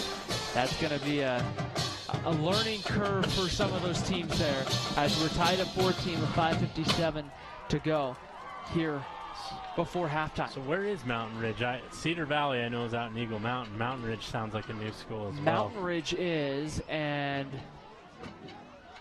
I want to say That's why you don't do Mountain Ridge, I want to say, is out towards Harriman. Okay, and that makes sense based on who their preseason is. They're playing Olympus, Kern, Riverton, who are all out in that neck of the woods. So Croman Hook will get ready to kick it away here for Maple Mountain. And this one will go down to about the 4-yard line. On the return, look out, having some steam, breaking a couple of tackles, and getting thrown down finally at the 46-yard line. On the return was Axton Mickelson. A great return by Mickelson, and I don't know what the penalty is, but it looks like it might be in the area of some sort of face mask or something like that. We'll see if we can see it here on the Car Guys instant replay. The penalty's down at around the 38-yard line. Definitely not a hold. It's got to be some sort of face mask. I don't know if there was a slight one there. There's a penalty flag at the 49. Then there's another one back at the 39. Face mask against Maple Mountain. So that will tack on 15 yards from the end of the run, which will put Pleasant Grove inside the Golden Eagles' 40-yard line to start the drive. which is great field position. You know, Maple Mountain was unable to convert on that 2-point conversion. They hit the first one, so 14-14 here, and the Vikings running attack has been absolutely stellar here since the game began, really. I was thinking we might see both quarterbacks kind of air it out, but really we've seen Pleasant Grove kind of go against that line of thinking tonight and really be able to have success with the running game. It was very impressive, though, Maple Mountain's 80-yard drive as they were able to sustain it, mostly through the air, but had a couple of runs mixed in there. Well, here they'll take a shot over the top. Has someone out there. It's caught. Touchdown, Pleasant Grove. That is Cale Mickelson for the touchdown. Yeah, Mickelson had that huge return to get him to the 40, and then he finishes the drive off with a catch there. So a big catch there for the touchdown. The senior Cale Mickelson gets it in. And now Pleasant Grove a chance to regain the 7-point lead here before the half. Yeah, and they'll take a 20-14 lead here with the PAT pending, but second touchdown pass there by Campbell tonight. Lyman ready to go for the point after touchdown. It will be Campbell to hold. Snap good, placement good. The kick, a line drive kick, which is through. He missed it. Kick is no good. All right, so I got somebody. But there's a penalty marker down. We'll have to see what the penalty is. So at the end of the first half, we've got that 7-7 tie between Spanish Fork and Cedar Valley. Out there, that's the home opener for Cedar Valley out there at their new field. A big shout out to my coworker Crystal, whose husband's on the coaching staff, who I texted to give us that score. Connections, Chris. Yeah. Connections. So it'll be a dead ball personal foul face mask against the Golden Eagles. So Pleasant Grove now will get to kick from the Maple Mountain 45 to start when they kick off. Yeah, it'll be the 45, so we'll see if they elect to go with an onside kick where Maple Mountain did the same as well. And for Pleasant Grove, if you were to recover an onside kick right there, Chris, potentially score again before the half. Not necessarily a back-breaking touchdown, but the way your offense has been tonight, a two-score game at this point puts a lot of pressure on Maple Mountain. It does indeed, and but the one thing Maple Mountain has going for them is they don't rely on the run necessarily, and I think there can be a quick attack offense and get points on the board in a hurry. As last week they put up 51 on Cedar Valley, where the Dons have only been able to put up 7 thus far in the first half. Hessen Seuli received the kick from Maladonga. Hessen Seuli back deep, getting ready to kick it away, is going to be Jaden Maldonado, number 14. And Pleasant Grove will just kick this one through the end zone. We'll bring it out to the 20-yard line with 5:38 to play right here, and a big opportunity now. Maple Mountain's found a way to respond a couple of times tonight when Pleasant Grove has scored to take the lead. Now the question, Chris, comes back to how many times can you effectively do that if you're Maple Mountain? Well, in Tyler Nelson we trust, so I think they can continue to do it. The thing I'm worrying about is that Pleasant Grove is really not respecting the run, and how many times can they get away with that much pressure. Tyler Nelson's taken a couple of big hits, including when he threw that touchdown pass on their last drive. He just got clocked at the end. He did a great job of hanging in the pocket, but those hits start to take a toll on your body. Tyler Nelson from the shotgun set. He'll give to Quinlan Jackson on first down, and not much going on first down, as it quickly was Carter Osborne, the senior defensive lineman for Pleasant Grove, getting there to make the stop. And Pleasant Grove's just content to only allow 2 yards every time they run on first. That seems like deja vu. 2nd down and 8.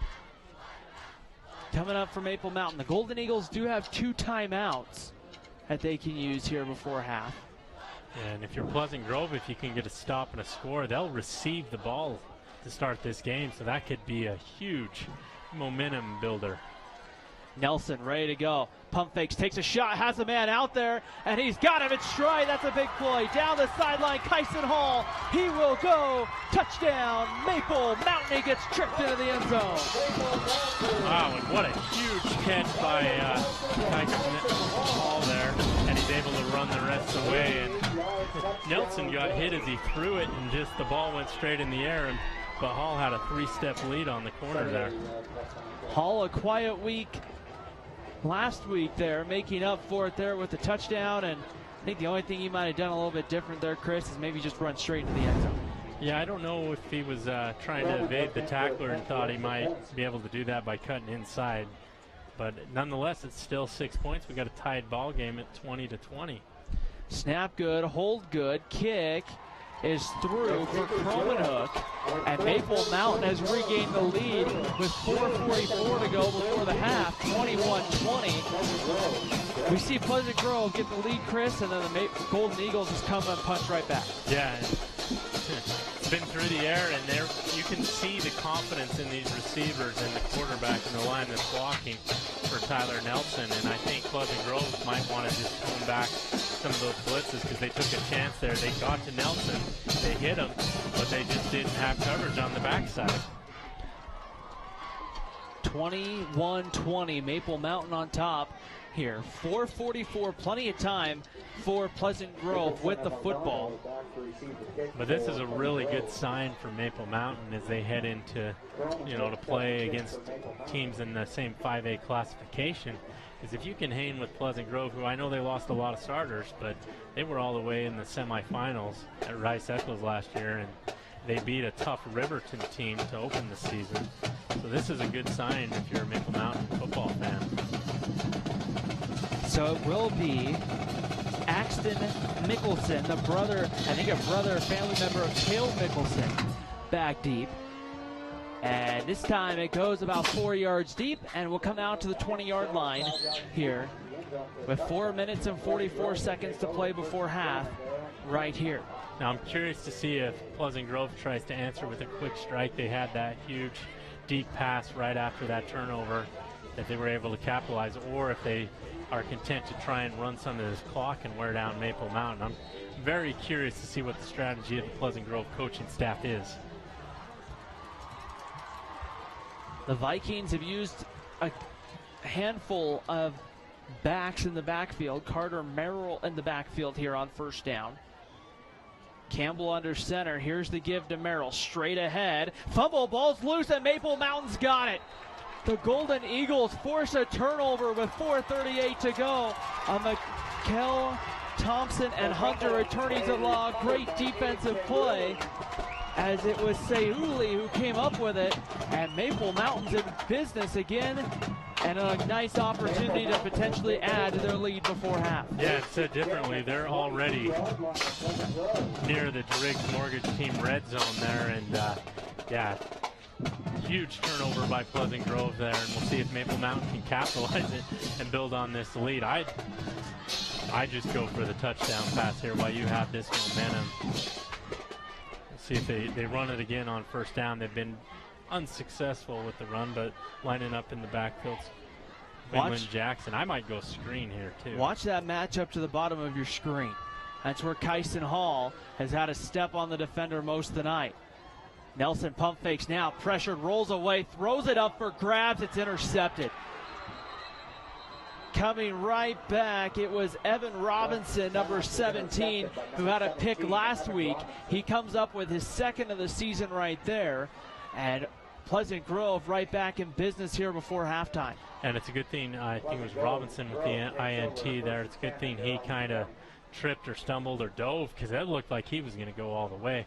But if you're Nelson, I think he just panicked because he was going to take a huge sack, but sometimes it's better to take a huge sack, especially when you're that far deep in the field, than to just throw it up for grabs. And really, Nelson wasn't terribly far from the line of scrimmage. I mean, it would have been a significant loss, but nothing that would have been different. We'll see if Pleasant Grove tries to take a shot here. They'll throw that one incomplete, trying to get it out there to Cale Mickelson, number 22, and that'll bring up second down.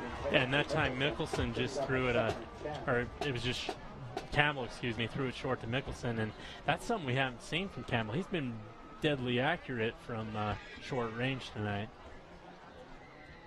2nd down and 10. Ball will be on the 20. 4:24 to go before the half. Just joining us, we had about a 20 to 25 minute injury delay here at the field as one of the Golden Eagles, Grady Nelson, was carted off the field, I guess you could say. As this time Campbell keeps it on the bootleg. He's going to have the 1st down and more, and then pushed out of bounds to the 34. And that's something we hadn't seen from Campbell. He's really been staying in the pocket, but that looked like that was a designed rollout, and nobody was open downfield, so he just kept it, picked up the 1st down.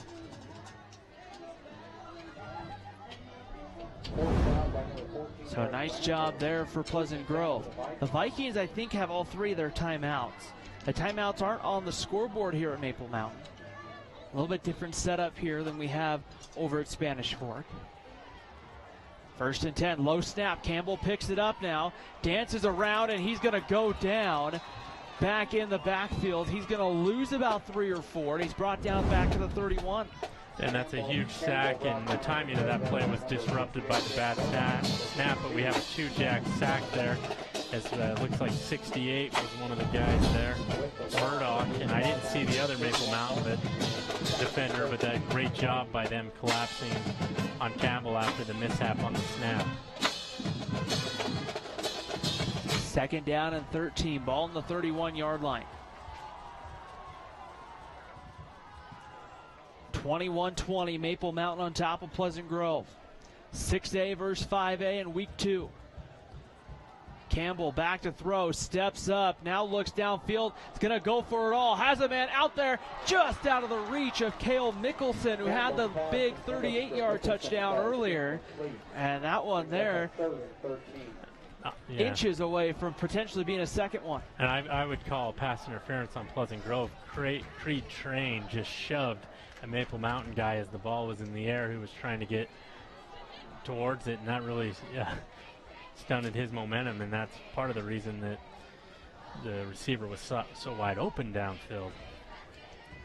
3rd down and 13 coming up, 3rd and long for the Pleasant Grove Vikings.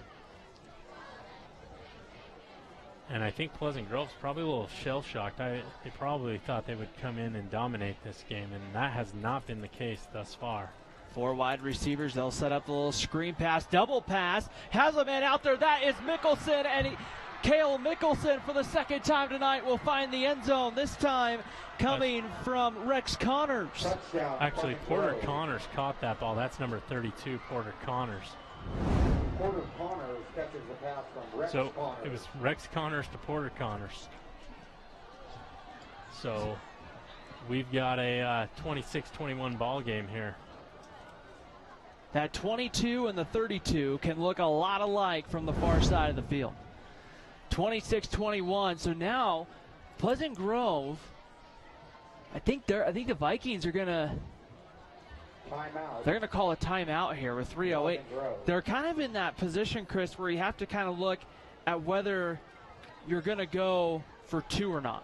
Yeah, and the thing is with the with that is if you've got the score chart, some coaches will only go for 2 in the 3rd quarter, 4th quarter. They have a point here, but I think in this ball game where it might turn out to be a shootout, Maple Mountain put up 51 points last week. They haven't had a problem moving the ball through the air tonight. I'd probably go for 2 just because points might be a necessity tonight.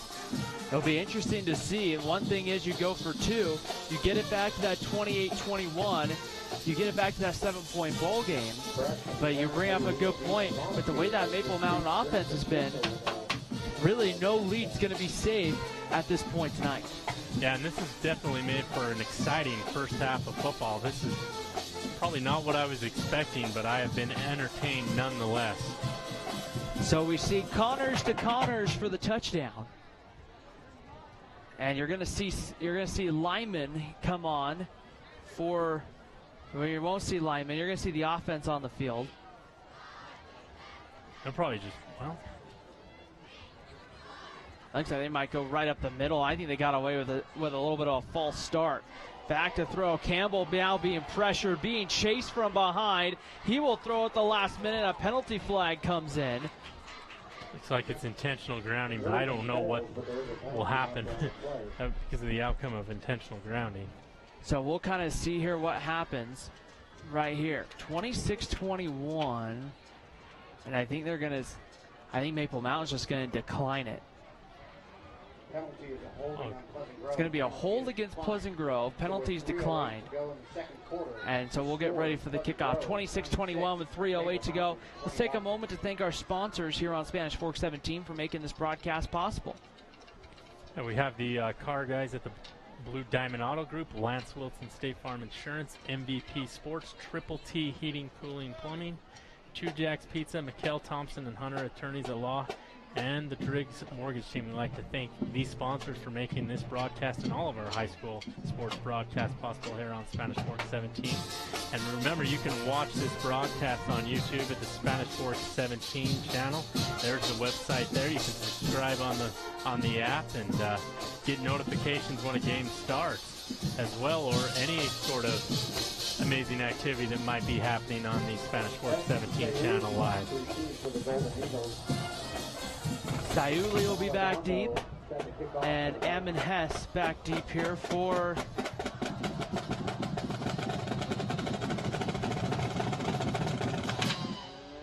Maple Mountain, and this one will go to about the 5-yard line. Here's again that return on the reverse. This time Sayuli not going to go anywhere. He's brought down at the 14 as Pleasant Grove not falling for the little sweep there. Yeah, and maybe Sayuli should have given it off that time. And the one thing is that sometimes that play takes a while to develop. And that time Pleasant Grove had great penetration downfield and was able to make a tackle there. And Maple Mountain will start with not the greatest field position, but Tyler Nelson's been doing a great job of leading long drives as the last two have gone for 80 yards. First down and 10 from the 15-yard line.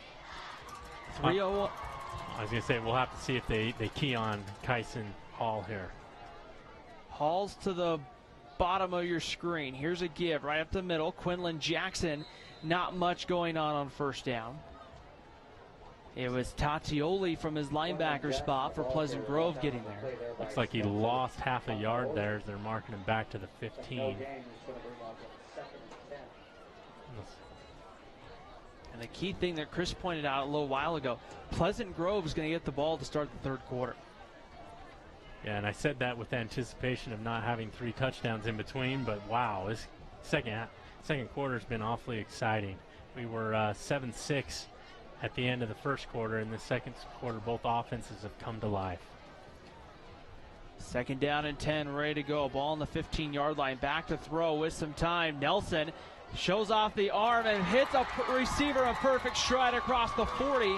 That again is going to be Kyson Hall, number 1, and that's to the 45-yard line. And Tyler Nelson again standing in there, willing to try to take the hit, Chris, to deliver the ball in the right time. Yeah, and he did. He's been hanging in there. He's hanging in the pocket, and he's delivering the ball where it needs to be. And he gives Kyson Hall and some of those guys enough time, they're going to come down with the catch.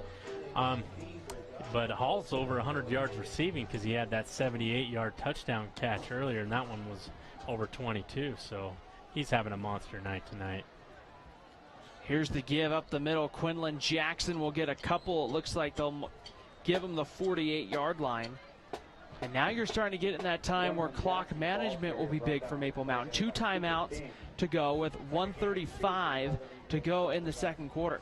With this high-octane offense, though, I don't know if Burtonshaw and his staff is trying to take some time off it here and not allow Pleasant Grove any time to score, but you got to be careful and not take too much time. So after this play, I would probably try and move to more of a no-huddle offense. Second down and 8, ball on the 48-yard line. Minute 12 to go before the half. We'll see if Maple Mountain tries to take a shot. Watch that match up to the bottom of your screen. Nelson rolls out, takes a shot, has Hall, has a step on it, makes the catch, and he's inbounds down to about the 22-yard line. Good enough for a first down, and there's that matchup again. It's him going up against Caden Bishop. Yeah, Caden Bishop just has not been able to keep up with him, and I just continue looking for that until Pleasant Grove double teams it, and Maple Mountain's going to call a timeout here, but Maple Mountain's got other receivers that they can use if Pleasant Grove sells out on Hall. First and 10 at the 22, timeout called on the field right here. And this is where, right here next week, another fun one, Spanish Fork and Cypress. Chris, this is another one of those 6A versus 5A matchups, I believe. And really, when you take a look at it, a big one for Spanish Fork when it comes to the RPI. But the Dons don't really want to be 0-2 heading into Cypress. Yeah, last I heard they were tied at the half, and they lost that exciting overtime battle that you called last week. Was it 32-30, I believe? And so they're looking for their first win of the ball game, and looking way ahead, we'll have on September 27th both those teams, Spanish Fork and Maple Mountain. That's going to be a fun region game. That, if I remember correctly, too, is over at Spanish Fork this year. I believe so. I think last year it was it over there last year as well? I don't know how the scheduling all gets worked out, but I just go where really SF17 says you're going Friday night. Yeah, I get a text Thursday, I just show up. Nelson back to throw, rolls out, looking downfield, has a man in the end zone, one-on-one, it's picked off. Bringing it out, that is Cale Mickelson, number 22 on the interception. He brings it back out to about the 8-yard line. And unfortunately, Nelson just hung the ball just a little on. He had the right ideas. Receiver was open downfield. The ball just hung. That gave the safety enough time to get downfield and make the interception. Mickelson hasn't been used a ton tonight at safety, but there makes the play. And Pleasant Grove will be backed up right here. Yeah, it was 26-21 with 51 seconds deep on your side of the field. Imagine we're going to see a lot of the run game here. I wouldn't think Pleasant Grove is going to take a shot here, just because of the fact that last thing you want to do is potentially turn the football over. Here's a give straight up the middle, and that's going to go for a couple of yards out across the 10. We'll see if Maple Mountain maybe uses their last time out to at least stop the clock. Brad Burtonshaw hasn't really been known to do a lot of that, but it doesn't look like he's going to do it here. We'll have to snap it one more time, I believe, here before the end of the half. Was it a 40-second play clock or a 25-second? That would indicate the answer to that question. I never really know if we're here at Maple Mountain, because Spanish Fork, they have it in the end zone. Right. Here they don't. So I never really know if it's a 40 or 15 or a 5. Here's the give up the middle again. Maldonado gets tripped up, and that is how I believe we're going to end the first half here at Maple Mountain. We've reached the end of the first half here at Maple Mountain High School. At the end of 2, it's Pleasant Grove 26, Maple Mountain 21. We'll take a break. When we come back, we'll have the halftime show here from Maple Mountain. We'll check some scores from throughout the state. We'll talk about the first half and get you ready for the second half. You're watching high school football on Spanish Fork 17. Nobody plans on getting in an accident, but if you do, you can rely on the expertise of Mike McKell to protect and fight for your rights. Specializing in personal injury law, Mike McKell is the attorney you need. Call McKell, Thompson, and Hunter, 801-798-9000. Well, it finally happened, Zachary. Somebody burned down my she shed. The she shed was struck by lightning. Zachary, is my she shed covered by State Farm? Your she shed's covered, Cheryl. Go with the one that's here to help life go right. State Farm. Call State Farm agent Lance Wilson today. I definitely recommend the Driggs team. They're amazing. Hi, I'm Greg with the Driggs Mortgage team, where we believe there's no substitute for experience. Stop by our office today on Main Street and let us help you get into your brand new home. Hi, welcome to 2 Jack's Pizza. For the best pizza you'll ever taste and our world-famous cheese sticks, come to 2 Jack's Pizza on Main Street in Spanish Fork, or call us for a quick delivery. Are you hungry yet?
your Maple Mountain Cheer Squad.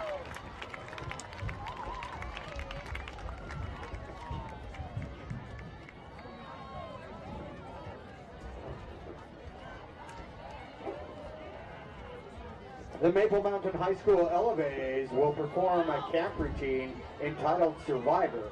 Choreography was arranged by Grace Polson and Sammy Ortiz.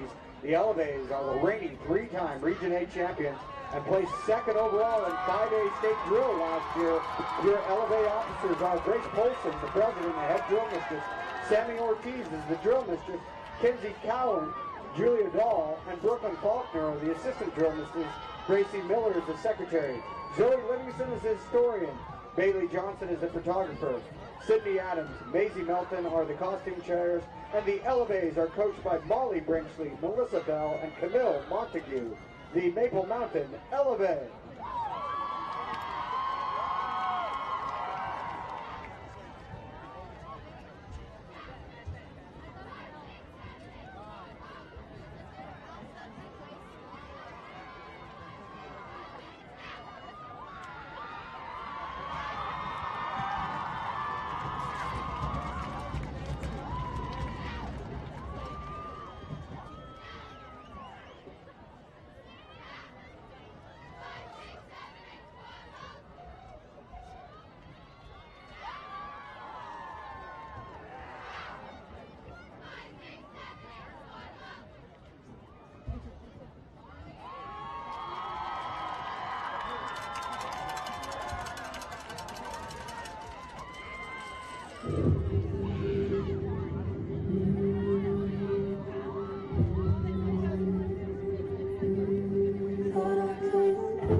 Your Maple Mountain Elevay.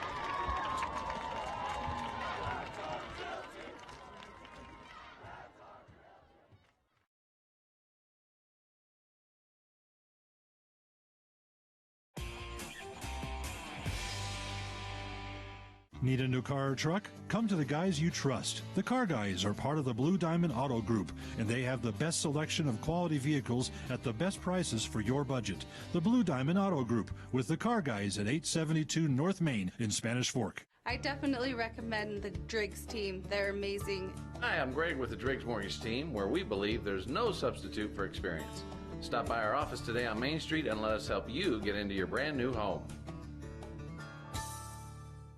If you're looking for a workout, you know MVP Sports is the place to start, and that includes pickleball.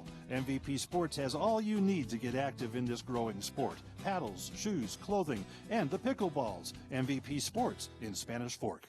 The best time to check your furnace is before it fails, and you can rely on Triple T to do the job right. Our technicians are trained every year so you can sleep better at night, knowing your furnace is safe to operate. Call Triple T at 798-7711 to schedule your tune-up today. Hi, welcome to Two Jacks Pizza. For the best pizza you'll ever taste and our world-famous cheese sticks, come to Two Jacks Pizza on Main Street in Spanish Fork, or call us for a quick delivery. Are you hungry yet? Well, it finally happened, Zachary. Somebody burned down my she shed. The she shed was struck by lightning. Zachary, is my she shed covered by State Farm? Your she shed's covered, Cheryl. Go with the one that's here to help life go right. State Farm. Call State Farm agent Lance Wilson today. Nobody plans on getting in an accident, but if you do, you can rely on the expertise of Mike McKell to protect and fight for your rights. Specializing in personal injury law, Mike McKell is the attorney you need. Call McKell, Thompson, and Hunter, 801-798-9000.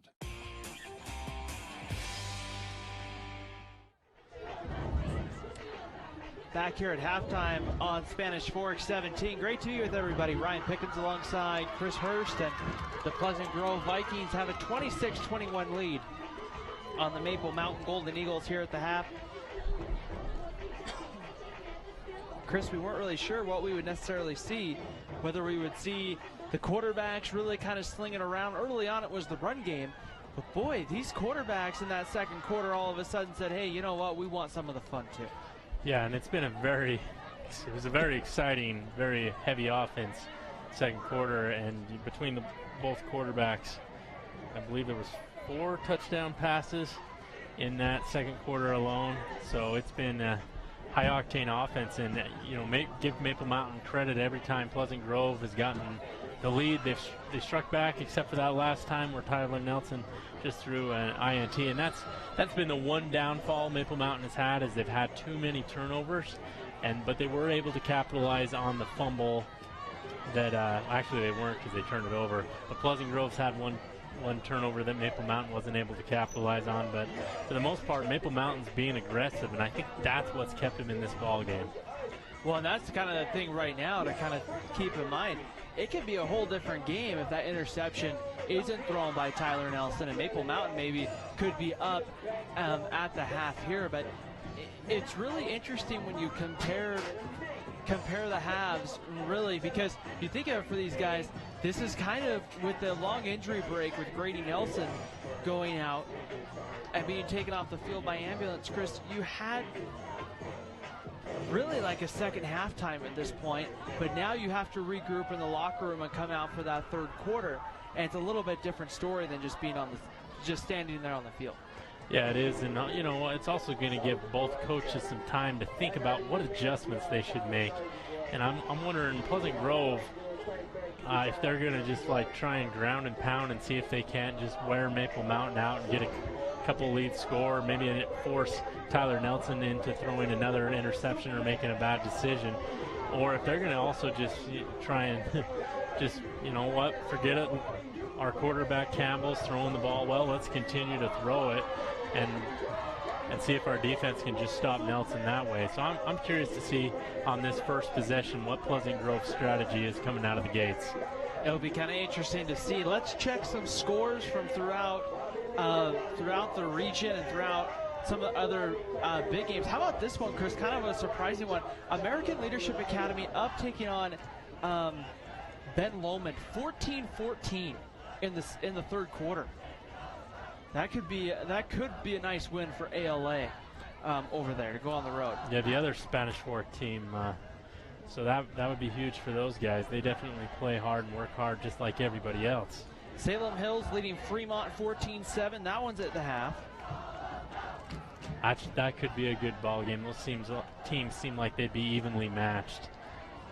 Just kind of looking through here, some of the ones that are a little more close to home. Next week we'll see Cypress. Well, they're trailing at home to Ridgeline 14-6. That one in the third quarter. Yeah. How about this one? This was just kind of one that stuck out to me, Chris. Skyview at Sky Ridge. First off, you get the Skies both in there, but it's 3-2 Bobcats. Oof. In the third quarter. Kind of an interesting score for football. The Northern Skies beating the Southern Sky, I see. Springville up 34-14 at Skyline. A nice pickup there, potentially in the RPI for Region 8. Timpanogos Mountain View tied at 14 at the half. Wasatch up on Mountain Crest 14-8. That one in the third quarter up in Logan. Provo up on Westlake 22-0. They're getting ready to start the fourth quarter. That seems like kind of a surprise there. And that's all the scores I have. Oh, Orem, they're trailing Bishop Gorman 20-0. So kind of a tough start for the Orem Tigers. That was an anticipated matchup, and we'll have to see if Orem can make that a ball game. I think a lot of people were using that game as a measuring stick for Utah football. And, of course, the score that we still had, and I didn't have an update, was the Spanish Fork Cedar Valley game. That one at 7-7. 7 at the half, the last update I got. 7 right here, which could be kind of interesting here. Let's recap our Triple T heating, cooling, and plumbing keys to the game and kind of do a halftime report card. We talked about some of those were going to be very important and very key. We talked about maintaining the balance attack with Tyler Nelson. We haven't seen him run a ton, but a couple of times, Chris, that ability to try to get outside the pocket really is backfired. Yeah, and when he's gotten out of the pocket, though, or he's scrambled a little bit, and he was able to convert a 2-point conversion, and he was able to get a touchdown pass to Hall. So even though he's not necessarily running, he's scrambling, buying his receivers some more time to make some big plays. Limit the PG passing attack was number 2. They've gone to the run quite a bit, but that second quarter I felt like was a big measuring stick for what Pleasant Grove can do when they spread the field. Right, and I think Maple Mountain has to respect both the pass and the run. So I think they did a good job initially of taking away the pass and forcing Pleasant Grove to run. So we'll have to see if they can, stop that balance attack that Pleasant Grove's had. And then play all 48 minutes mistake-free. This one was, I believe, talking more about penalties and things like that. But really, when you take a look at it, Chris, some of those costly penalties haven't really hurt Maple Mountain as much as they've hurt Pleasant Grove. Yeah, Maple Mountain's definitely gotten the benefit of some Pleasant Grove penalties. The other thing, Maple Mountain just needs to be smart. Tyler Nelson in particular, he's playing himself a heck of a ball game. But when he gets in duress, sometimes he just likes to hook the ball up for grabs. I think he just needs to relax. It's okay to take a sack unless it's 4th down and the ball game's on the line or a similar situation. So I think he needs to calm down and learn, hey, it's okay to take a sack every once in a while. I think the junior will learn that. We'll see if he can make that adjustment. But like I said, I've been very impressed with Tyler Nelson, Kyson Hall, and Bess at receiver. Maple Mountain's got an impressive passing attack, and we'll see if they can't get a stop here and make this thing an amazing ball game. It'll be very interesting to see when you look at what both teams did in the first half. If you were to look at Pleasant Grove, Chris, and you were to say, hey, let's make some halftime adjustments, what adjustments would you be making if you're Pleasant Grove? I'd probably look at the secondary and say, guys, we have to cover Hall. We cannot allow them to beat us deep. We've gotten beat deep 3 times, and that's cost us 2 touchdowns in this ball game. And so I think that's the adjustment I would make if I was Pleasant Grove, is just emphasizing, let's keep things in front of us and maybe not be so aggressive in my pass coverage, because a lot of times they're putting that corner on an island, and Hall's just running that 9 route just up the sideline. It'll be interesting to see if Maple Mountain can hit a couple more of those big plays, especially if they can hit one early on in the 3rd quarter. That could really maybe help get some momentum back to Maple Mountain. It's been a game really of momentum. Right, and yeah, exactly. And if I'm Maple Mountain, though, on the other side, I think they got beat by a double pass. And so you keep everything in front of you too, and just Pleasant Grove's pulling out some tricks now where at the first of the game they were looking to keep kind of a basic offense, and now Pleasant Grove's opened their playbook, so just remind everybody to keep an emphasis on keeping everything in front of you. It'll be interesting to kind of see what happens.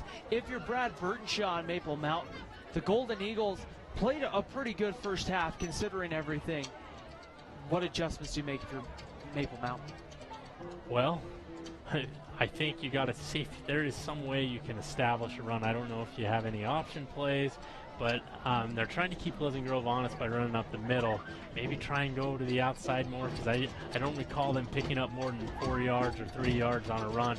And most of the time it's either a no gain or just 2 yards up the side. But I've been very impressed with Tyler Nelson. I think he can actually, if he needs to, carry this team on his shoulder. When he's under duress in some of those instances, take the sack. It's not the end of the world. Play for the next down, or even play for field position. It'll be interesting to see. 26-21, we're here at the half, about a minute or so away from kickoff of the second half. They have 15 minutes. You come back on the field. Once both teams are on the field, they put 3 more minutes back on the clock. As you kind of see the setting sun behind our crew here at Maple Mountain High School tonight. They're working hard tonight. Oh, and it's still August. We're still in the middle of summer, so it's it's not the coolest night. Not the coolest night, but boy, there's that setting sun. I think you kind of see some smoke back in there, mixed in there with some of the fire that's going over by Utah Lake. Oh, that fire was gnarly to look at on Wednesday night. I flew in Wednesday night and drove home, and we could see the orange flames out there on West Mountain. Now, I know that some people call Utah County Happy Valley, but compared to where you've been for a week, where they call it the happiest place on earth, how does it compare? No, I'm kidding. It's a lot less humid there, I'll tell you that. Definitely than Florida. Definitely no doubt here tonight. We're just about set and ready to go for kickoff of the second half right here. Chris wasn't with us last week here on Spanish Fork 17. He was off in the... I think it was the Animal Kingdom on Friday night last week. See, there you go. Set and ready to go right now, as it will be Maldonado and number 14, that is Axton Nicholson back deep. We're set and ready to go here for the third quarter, set to kick it away, and we are just now underway, third quarter here on Spanish Fork 17, and going into the end zone. And bringing this one out to the 20-yard line, where the Vikings will start with the football right here. And we'll have to see if they're going to just open Campbell up here to throw the ball, or if they're going to rely on Connors and well, the other Connors to run the ball.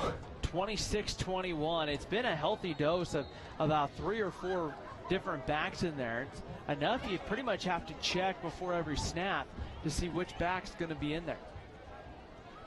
4 wide receivers right here, ready to go. And Maldonado this time the back. Here's the give. Maldonado gets outside, gets a couple of steps. He has a first down and more, and he's going to be escorted out of bounds by a couple of Golden Eagles. And Maldonado has a quick first step there, and then he's good at slicing as well. He's a very quick back, and he's had some huge runs up the middle, and along with the Connors running backs, he's had himself an impressive night. And the one advantage by switching backs is you're keeping them fresh, but Maple Mountain's really not rotating their defensive line. They're not rotating their linebackers, so I think Pleasant Grove's just trying to wear it down the defense and has been doing so.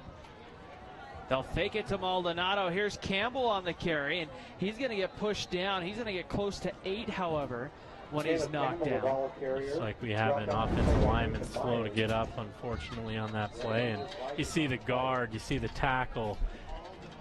They both rotate, and then one of the linemen got cut down there. So it'll be 9 yards there, and there's a lineman down for Pleasant Grove. One thing we saw last week, which kind of surprised me, I thought with how warm it was, we'd just see some cramping. We didn't start seeing the cramping, though, last week in that Spanish Fork Cedar City game until the second half. And that's when you start to see some of the cramping come in. And it seems like they start this football season earlier and earlier. I guess it's been the second or third week of August the last few years, but it seemed like we didn't start till the last week of August back in the day. Yeah, it's kind of interesting. I know growing up in Oregon, they didn't start. They would just be getting ready to probably start 2-a-days on Monday. Yeah. And they would go that, and then the week of Labor Day was your first. That Friday night was your first game. And I think Utah was similar, but I think what's happened is they don't want the season to end near into basketball season, and so they've had some of these games where they've added an extra game or two, and I think that's pushed the season forward. Because I know, like growing up in Oregon when we were in high school, oftentimes if your football team went to like the state championship or made a deep run to the playoffs, the state championship in Oregon wasn't until like the first week of December. And so the basketball season would start like around maybe a week before Thanksgiving week or so, somewhere in there. So you'd have football players miss the first 2 weeks, and they weren't really getting acclimated and getting back into basketball shape until the start of your league play. Yeah, and unfortunately that leads to guys just choosing sports, or if you're a fringe basketball player, the coach might not take you. 2nd down and 1. And back to throw. Campbell looks over the middle. That one's going to be batted down. It'll be 3rd down and about 1. Yeah, great job by number 14 getting up there and batting the ball. That's Blathorn. Brings up 3rd and 1. It'll be 3rd and 1 here. 11-17 to go. And that's a great second down play call, Chris, because you know it's 3rd and 1. You've been able to get a yard on the ground pretty much at will tonight. Yeah. And that's kind of lets you know, I think, kind of what Pleasant Grove might have been thinking there on 2nd and 1. And Blathorn, he's only 5'6". He got up there to knock that ball down. There's the give. It's going to be a quarterback keeper, and Campbell has enough for the first down to the 50. And that'll be a first down for Pleasant Grove. Yeah, great call. I don't think that call's utilized enough at the high school level or at any level. When you got 3rd and 1 and you got a great offensive line that's dominating, why not try the quarterback sneak? First down and 10, ball on the 50-yard line, right at midfield. Pleasant Grove opening drive of the second half, 26-21 Vikings. Campbell in shotgun, high snap over his head. It's a foot race. And Campbell is going to fall on it back at around the 24-yard line. It's going to end up being a 26-yard loss on the snap. And for the life of me, I understand a snap being high and going over the quarterback's head, but that thing was 15 yards over his head before it hit the ground. I'm not sure if the ball just slipped. Which you wouldn't think it would slip too much, but maybe on some natural grass, you hit some loose grass or something. Well, you want to snap it hard to the quarterback and hit him in the chest. So if you're still snapping it hard, you just got slipped and it just went airborne over the quarterback's head, my guess. But we'll have to see if that shakes the confidence of that poor center. 2nd and 35 here for Pleasant Grove. Back on the 25-yard line.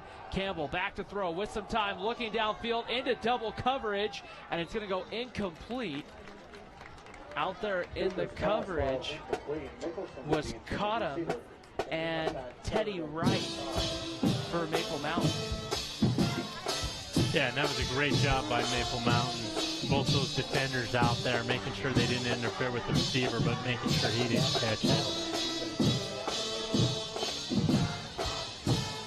And at 3rd and 35 here, I wonder, what do you call here, Ryan? I think you go back to the old 4 verticals and just hope you get a foot race. I might run it up the middle. 3rd and 35, ready to go. 2 back set in the backfield. Campbell back to throw with some time. Steps up now. Penalty flag comes in. Campbell's going to take a shot. Has a man out there, and it is going to be caught on the other end by Brooks Winterton. However, I think this is coming back. And if this is holding again, this would be the 3rd holding call that has negated a huge Pleasant Grove play. And that's definitely what's happening. Caleb Campbell has a cannon. That is a long throw out there to Winterton. And to put it right on the money, Chris.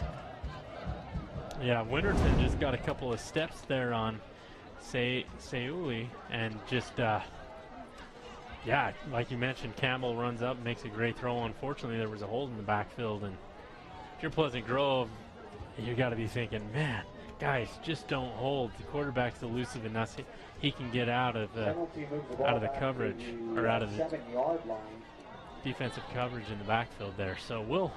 It's going to be about a 3rd down and 53. I don't think I've seen a 3rd and 53 before. Well, I think the probability of completion here, or converting, excuse me, is minimal at best. Maldonado, the deep back. Play action. Campbell takes a shot, and he's gone down inside the 1. Wow. Getting there was number 68, Drake Murdoch, on the Two Jacks Pizza quarterback sack, and that's going to make it a 4th and 59.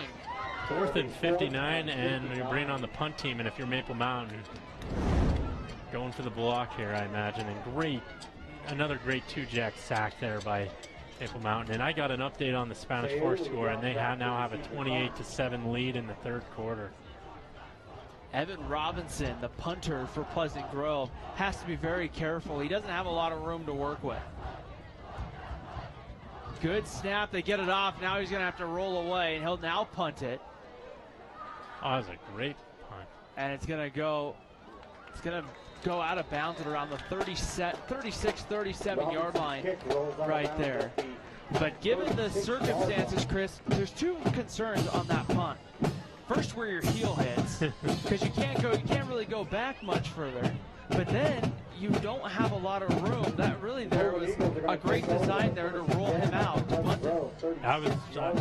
You're always nervous as a coach in that situation. You don't want to give up 2 points or 6 points, worst case scenario. So I think Pleasant Grove did a great job of getting that punt off. And now Maple Mountain's got great field position. If I'm Coach Burtonshaw, I'm reminding Nelson, hey, we don't need to throw it up here on first down. Let's be smart. Nelson Gibbs on first down, straight ahead. I believe that's Quinlan Jackson on the carry. And it is. It will be Jackson, who will get a couple down to about the 34. And that's a great job once again by Pleasant Grove's defense. Anytime Maple Mountain's been running that play, they've only been getting 0 to 2 yards. 26-21, Pleasant Grove on top of Maple Mountain. Our score graphic for those at our homes right now showing 0-0. It's 26-21 Pleasant Grove. The quarter and the clock are operating, it looks like. Back to throw with some time. Nelson now being pressured. Now he'll just try to get outside. Takes off, and he gets a good gain back. He'll be a couple of yards short, but a nice pickup there of about 5 or 6. Yeah, Nelson's done that a couple of times tonight, getting out to the outside and get some yards. Now this is 4 down territory, 3rd and 2. Maybe you take a shot here, realizing, hey, I've got another opportunity on 4th. You're not going to punt from the 27, and I don't think they have the kicking game to attempt a field goal from this distance. 3rd down and 1 coming up here for Maple Mountain. Go ahead, Ryan. Quinlan Jacklin, or the back right here, and Nelson will throw. Hits out of the backfield, had Jackson open, but Quinlan Jackson, that one just out of his hands, brings up 4th and 1. A little high there to Jackson, but still a ball you need to come down with. And I was wondering, I would have probably went deep to Hall that time and see you can't just get the lead right there, but we'll see what they've got in store. It's going to be, just looking across the field, it's about a 4th and 2 situation right here. I was gonna say the hard thing is Nelson likes to roll out and to that side of the field, that far side, and they're on the far hash. And it makes sense. That's more of a natural roll. Now he has to throw across his body, looking for it, trying to keep it. Nelson's gonna lose, and it'll be a turnover on downs. As he'll go down around the 32, it's going to be about a 4-yard, maybe a 5-yard loss. And Porter Connors, who has a touchdown catch on the night, now gets there for the quarterback sack, and that will turn it over on downs and give the ball back to Pleasant Grove with a 5-point lead here, almost midway through the 3rd quarter. Yeah, we're almost 5 minutes into this quarter, and we haven't had any points, which was complete opposite of what we saw in the 2nd quarter. It's shaping up to be quite the scoring in the 4th quarter.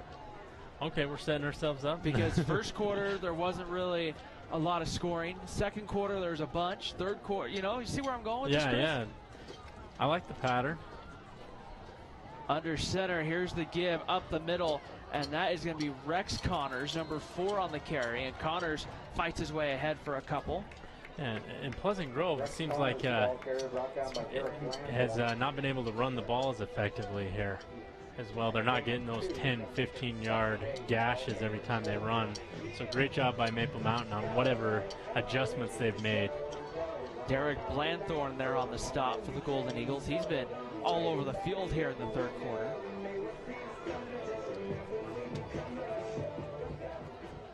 Ready to go right here. You have 2 backs in there. Here's the pitch. This is Porter Connors on the carry. And he's got a 1st down and more across midfield into Maple Mountain territory. And there's a penalty flag that comes in, I think, on a late hit. Connors was already going out of bounds, and one of the Maple Mountain players hit him. There's a couple of flags. I think we have 2 late hits. There's one back at the 45, and there's one that came in right over towards the sideline. We've may have some kind of offsetting penalties here. Who knows? Dirty laundry everywhere. I know that the late hit you saw definitely happened. I'm not sure what happened at the penalty that was at the 45 of Pleasant Grove, so we'll see what the call is. They're signaling one way against Maple Mountain. It's going to be a hold against Pleasant Grove. Dead ball personal foul against Maple Mountain. Pleasant Grove has had a huge issue with holding calls in this game. That's something they're going to have to look to clean up between week 2 and 3. So they're going to mark off the holding penalty, and then I think they're going to then mark off the personal foul. It's going to end up being about a 5-yard gain for Pleasant Grove. Well, so the holding call was downfield, so they'll pick up the first down. The hold was downfield, so I think that's what happened. But that was a very confusing sequence of events, and first down Pleasant Grove at the 49. So I guess Maple Mountain gained a few yards there. That's what I was going for. I just didn't communicate that one very well. Because the defender went, or the Pleasant Grove running back ran out at about the 45 of Maple Mountain, and so they lose 5 yards. All said and done with penalties, as Ryan mentioned. Ready to go. Here's the give. Coming back to the other side is going to be Rex Connors, who tries to get outside. And Connors will a lot of north and south before he gets east and west. Yeah, and for Pleasant Grove, they really love to pull their guards and tackles and all sorts of stuff on these end runs. And credit Maple Mountain for doing somewhat of a decent job of shedding some of those blockers and containing that play. So it'll be a 2nd and 4 coming up here for Maple Mountain. For Pleasant Grove. 6:27 to go, third quarter. 26-21 right now in favor of the Vikings.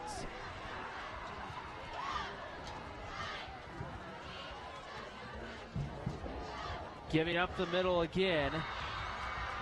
And that is going to be Porter Connors, number 32. Really, it's been the Connors twins who have really started to become the vocal point tonight of this Pleasant Grove offense. Yeah, and that is just eyelash short of the first down there. And I imagine we'll either see one of these Maldonado or one of the running backs up the middle here on this play, or maybe even that quarterback sneak. So I don't know if you want to line somebody up on the center directly this time. Maldonado's on the sideline right now with his helmet off. And Campbell back to throw, going over the middle, has a man in stride. That is Rex Connors, and that's a Pleasant Grove touchdown. This one from 42 yards out from Caleb Campbell to Rex Connors. And Pleasant Grove has now pulled away and will lead over Maple Mountain 32-21 here in the third quarter. A great play call. I think what Pleasant Grove had in mind in that situation is they're in 4-down territory, so why not go ahead and throw it deep? And Maple Mountain had loaded up for the run. Connors runs that little, I guess it's arrow route, or I don't know what the Pleasant Grove calls it, and he's able to come up with the touchdown, and now they have a 2-possession lead. High snap, they misplayed. It's going to be Lyman who picks it up, going for the 2-point conversion. There is a penalty flag down, and the conversion will be no good right there. Wow. And again, we see a problem with the snap, the second one here in the quarter. I would say that the PATs have been very exciting compared to most games I've seen, and unfortunately for Pleasant Grove, they haven't converted on 3 of them, because that penalty is obviously on them as everybody's running off the field. It's going to be a hold against Pleasant Grove. That will be declined. So 5:37 to go here in the third quarter. The pressure now on Maple Mountain. Let's take a moment to thank our sponsors here on Spanish Fork 17 for making this one possible. Yeah, we'd like to thank the car guys at the Blue Diamond Auto Group, Lance Wilson State Farm Insurance, MVP Sports, Triple T Heating, Cooling, and Plumbing, 2 Jack's Pizza, Mikkel Thompson and Hunter Attorneys at Law, and the Driggs Mortgage Team for sponsoring this game. And also remember that you can watch this on our YouTube channel at YouTube/Spanish Fork 17. So wow, we've got ourselves a pretty good ball game, Ryan. I've been impressed with both offenses, and And I think Maple Mountain, win, lose, or draw this game, has a lot to look forward to because they're hanging with the team that I came in, I thought they would just blow the doors off Maple Mountain. I thought you got that 6A versus 5A feel. I mean, I kind of thought that maybe first quarter or so would be very competitive, but I thought that maybe Pleasant Grove might pull away a little bit. And they still might, but credit Maple Mountain for hanging tough so far. And if I remember right, Maple Mountain in the last couple seasons has struggled in the fourth quarter in some of these games. We'll see if that's something they can fix this season. Maldonado ready to kick it away, and this one will go short. It will be Bess on the return. He has one touchdown return tonight, trying to get outside, and he'll be pulled down from behind at the 15-yard line right there, and that will bring up first down coming up here for the Maple Mountain Golden Eagles. So the pressure back to Tyler Nelson and this Maple Mountain offense. We saw Maple Mountain in that first half. Whenever they really needed a drive to come away with points, we saw Tyler Nelson make some big-time throws, and we've seen his receivers really make some big-time plays, including Kyson Hall. So we'll see here what will happen on this drive. But, Chris, like you talked about, needing to try to establish some kind of a run game to try to keep that Pleasant Grove defense honest. Yeah, and they have tried that with Quinlan Jackson, and unfortunately he just hasn't been able to break one. Maybe it just takes one run to get him going, but once again, it doesn't look like it's going to happen on this play. Jackson there on the carry. He'll get a couple of yards out to about the 18, so maybe give him a gain of 3 on first down. Brings up a second down and 7. Porter Connors on the stop for the Vikings. And I wonder if at some point you fake that play. They have ran that ad nauseum on first down and go play action and see if you can't get something deep to either Bess or Hall.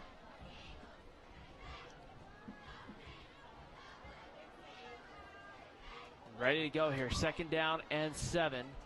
Nelson back to throw with some time. Pressure comes, gets rid of it quick. Has a completion to the sideline there. That's going to be close to a first down for Brian Bess, number 2. And a nice completion there. You see Tyler Nelson having to get rid of that just in the nick of time. And Brian Bess, it looks like he ran just kind of an out that time and was wide open there as he found a hole in that zone defense. Great job by Nelson finding him, and I'm excited to watch Nelson this season here on SF17. We won't see next time we see Maple Mountain, I don't think, is until September 27th when they get ready to play Spanish Fork. Here's the give as Quinlan Jackson gets off tackle there and gets a couple out to about the 30. And then we'll see him multiple times after that, 3 out of the last 4 weeks here. So, yeah. See them against Provo. Of course, a lot of media outlets projecting Provo to win Region 8. Which makes sense based on how they're playing Westlake tonight. Bulldogs have a pretty good program going up there. About 10 minutes to the north.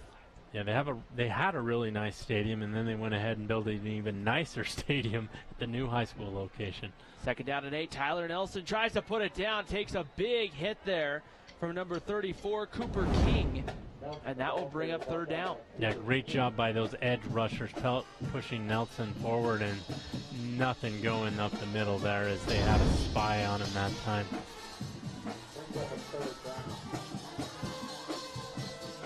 So now we'll bring up a big 3rd and 8 for Maple Mountain. And they're really slow getting this play in. Nelson ready to go. Maple Mountain's have to hurry. I don't know if you want to necessarily use a timeout this early on. I think I got 5 seconds. Nelson having to hurry. He'll get it off just barely with some time. Under pressure, takes a shot deep, but overthrew him. I believe that was Bess running ahead who had a step, but Tyler Nelson just unleashed the cannon there and overthrew his intended receiver by about 5 yards. Yeah, we haven't seen Maple Mountain punt in quite a while. They've either scored or turned it over. And I think they had one in the first quarter, if I remember right. So it was Bess who came in to punt, the 5'11" junior. This is a Maple Mountain team that has a lot of juniors, a big junior class on this team. Yeah, your two big wide receivers, Bess and Hall, are juniors. Saili, your big DB, other third wide receiver, he's a junior. Nelson's a junior. So this is, and this team's playing well. Bess into punt, high snap, they get it down, and he'll get a line drive punt that Maldonado can go back to his own 28 to receive.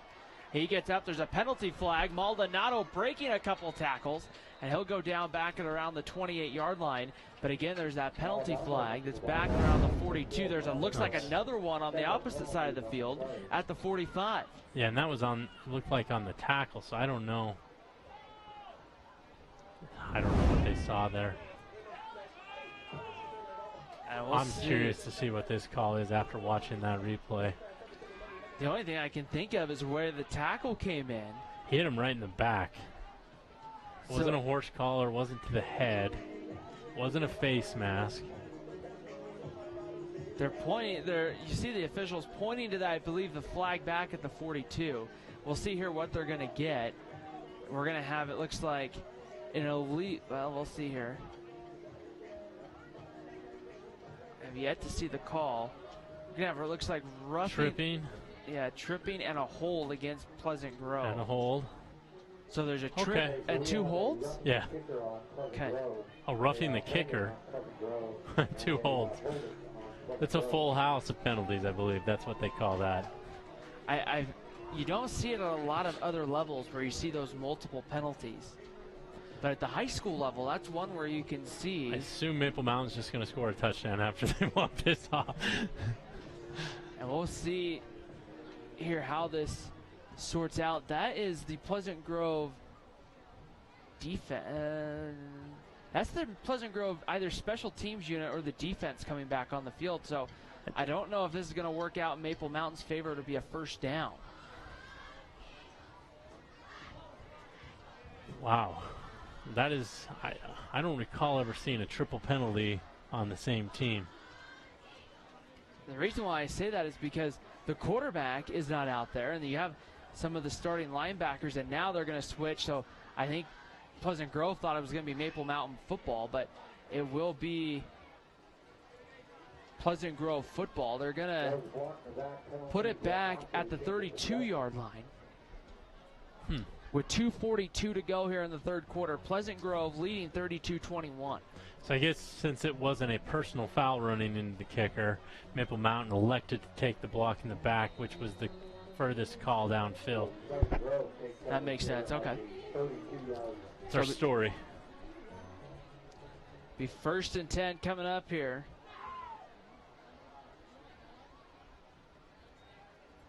And it's going to be the quarterback just straight ahead, gets a couple, and then runs into a couple of Golden Eagles. Once again, great defensive run defense there by Maple Mountain. They were getting gashed for 10, 15, 20-yard carries there in the first half. That has not been the case, unfortunately.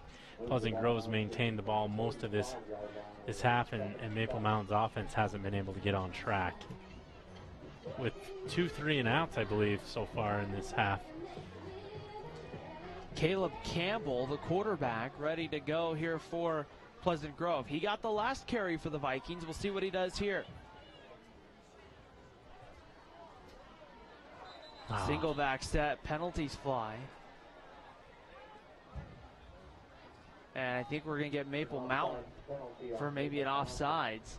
And now move 5 yards and make it a 2nd down, about 2 coming up. And this is where, for Maple Mountain now, down multiple scores, the clock really starts to work against you. Yeah, you need to create a turnover or at least get your offense back on the field.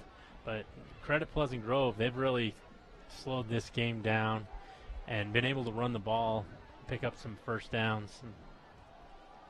2nd and 2, here's a give up the middle. That's going to be... And I think there's a late penalty. It's either a fumble or a late penalty flag. I think that might have been a face mask, but we'll have to see for sure. Came in at the end of the play. I was trying to see who got the carry.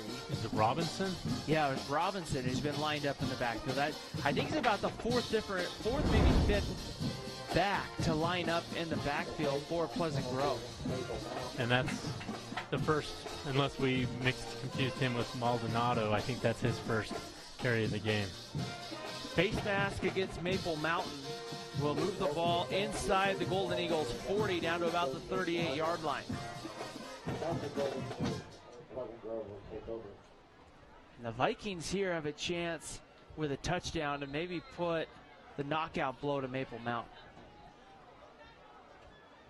The tough part for the Golden Eagles is not so much can you score as here once again getting outside, making a man miss, lowering his head, still on his feet inside the 20 was Caleb Campbell, who gets inside the 20 there.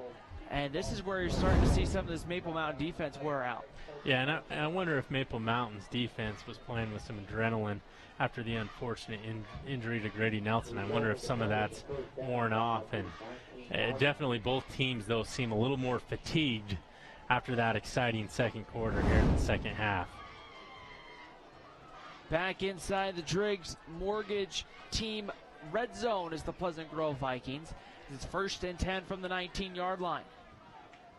Ready to go, rolling outside. Campbell again, lower this time, takes a big hit when he lowered his head. It was, I believe, Derek Blathorn on the tackle. Yeah, Derek Blathorn just blasts him there. And coming out of his middle linebacker position, read that play well and moved to the, scraped his way to the side, made that tackle. 2nd down and 8, under 40 seconds to play here in the third quarter. 32-21 lead for Pleasant Grove on top of Maple Mountain.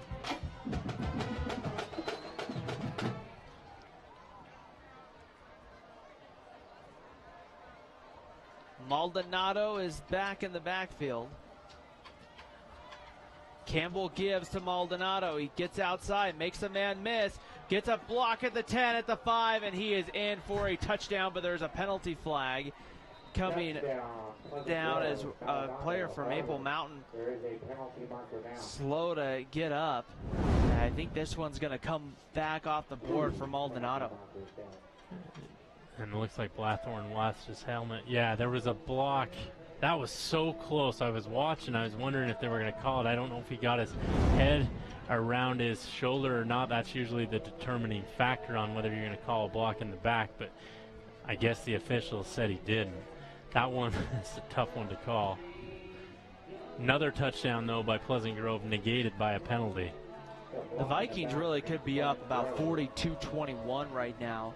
They've left some points on the board right now. Yeah, and Maple Mountain, those had some turnovers in Pleasant Grove in great field position, so both teams have kind of done that, and we got some John Denver going on over the loudspeaker. I don't know if we are allowed to talk through this. And now they'll let the clock run here with 8 seconds. It's a good thing the music stopped right as I started to talk, Chris. Exactly. I feel guilty, though. 3 seconds on the clock. We'll see what's going to go, and we won't get this off here in the third quarter.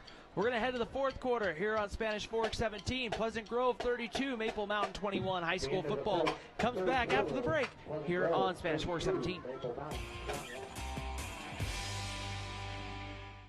If you're looking for a workout, you know MVP Sports is the place to start, and that includes pickleball. MVP Sports has all you need to get active in this growing sport. Paddles, shoes, clothing, and the pickleballs. MVP Sports in Spanish Fork. The best time to check your furnace is before it fails, and you can rely on Triple T to do the job right. Our technicians are trained every year so you can sleep better at night, knowing your furnace is safe to operate. Call Triple T at 798-7711 to schedule your tune-up today. Need a new car or truck? Come to the guys you trust. The Car Guys are part of the Blue Diamond Auto Group, and they have the best selection of quality vehicles at the best prices for your budget. The Blue Diamond Auto Group with the Car Guys at 872 North Main in Spanish Fork.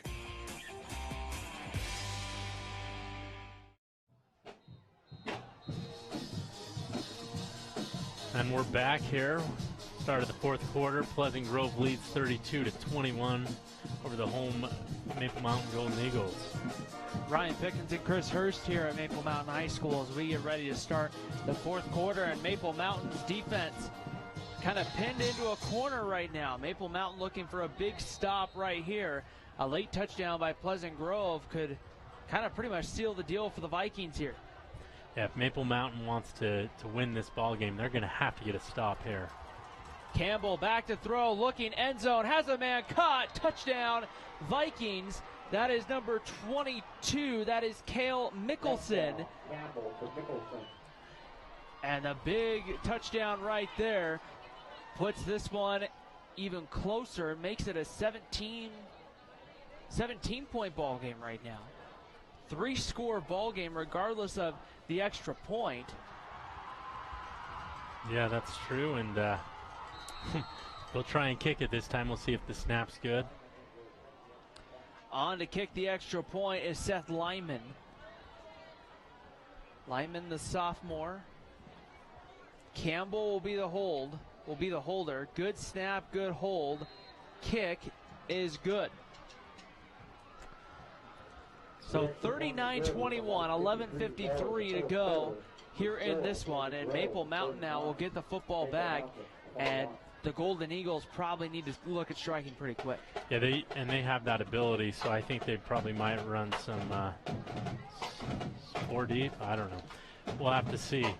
But, you know, they do have big play capability, so they're not out of this. If they can score quickly here and then maybe create a turnover, they could make this a ball game. So I don't think all is lost, but definitely you're in the mode of Nelson taking a few more chances. And, you know, if nothing else, they should come out of this game with a lot of confidence as they head up to Orem and play Timpanogos next week, which I think they'll be able to give Timpanogos a great ball game as well. Timpanogos, a program that Maple Mountain's very familiar with. They've been in the same region for the last few years, and now kind of getting used to now back out of the same region. And it will just be interesting to kind of see what happens next week for Maple Mountain. But like you said, Chris, a lot of positives I feel like you take away from this one. Play, you know, the 6A versus 5A matchup. Here's Maldonado. As he kicks this one deep, it will be returnable for Maple Mountain. On the return, Maple Mountain's had a pretty good return game tonight. The return man runs over one of the Vikings and then is pulled down. That is going to be Sauli on the return right there, the 6'2 junior wide receiver and defensive back. And if nothing else, if this team can compete with well this year, they're really setting themselves up for next year if these guys can stay healthy. I mean, they are led, this offense is led by juniors. They'll put the ball at the Pleasant Grove 49-yard line. 11:40 to go here in the fourth quarter. And at the half, it was 26-21, so Maple Mountain has gone scoreless here, and they actually had the lead 21-20, so it's been 19 unanswered points here. Two backs in the backfield for the Golden Eagles on first down. Nelson gives to Quinlan Jackson up the middle, and Jackson will get a couple of yards down to about the 47. The tough part for Maple Mountain, Chris, tonight, that run game just hasn't really opened up a lot through the air. Yeah, and sometimes if you can establish the run, that loosens up the defense to go over the top, but that really hasn't happened. And so we'll see at what point does Maple Mountain just completely abandon the run and go strictly through the air. Second down and 8. Ball on the 47-yard line. 4 wide receivers for the Golden Eagles. Nelson mishandles the snap, gets it off quickly. That one's tipped, almost intercepted. Set goes incomplete. Diving was Brian Best, number 2, who tried to come up with it. And now bring up third down and 8 for Maple Mountain. And the bad snap most of the time really disrupts the rhythm of the quarterback, and that's possibly what happened is the timing of the play was off, and he had to throw that ball a little bit late. Especially the screen passes. Those are all really about timing. Really all the way around the board, getting the block set up. We'll see what Maple Mountain can do here. Third and 8. Nelson back to throw. Pressure comes, steps up, pump fakes, throws. This one is going to be batted up and picked off. Intercepted, I believe, by Cooper King, who's going to return to the other side of the field and then get brought down And that will be the second interception, I believe, third interception, sorry, for Tyler Nelson tonight. And that one was a little more desperation, I have to make a play. Yeah, and all three of his interceptions, he's kind of thrown it up in no man's land. But, you know, when you're down 39-21, you're trying to make a play here in the fourth quarter, and unfortunately, Pleasant Grove's too good a team to just throw the ball up. And at the in the fourth quarter, it's 7-24 for Spanish, and I heard this is the worst. Is the GIF I got. So Spanish Fork really dominating Cedar Valley tonight. Be a good win for Preston Parish and the Dons to pick up their first win of the year. They'd moved to 1-1. We'll have them next Friday night here on Spanish Fork 17 when they host the Cypress Pirates. Here's Maldonado off the other side. They're off tackle, and he picks up 9, maybe 10. He might have another first down there on the carry. And Maple Mountains desperately got to get a turnover here, and Pleasant Grove's just content to keep that clock running, get some big plays, probably try and come out of this game healthy. Next week, they're at Jordan High School, which Jordan High School is a powerhouse as well. So Riverton at Maple Mountain at Jordan. It's a pretty hefty non-conference schedule. I think they got more than they were anticipating, especially in the second quarter in this game. But that's a kind of schedule that you see, and that you look at the schedule of things, and you kind of go, hey, this is the kind of schedule we need to play to have a good RPI. Here on the quarterback keepers, Campbell, he makes a man miss. He'll get a couple of more yards to about the 43.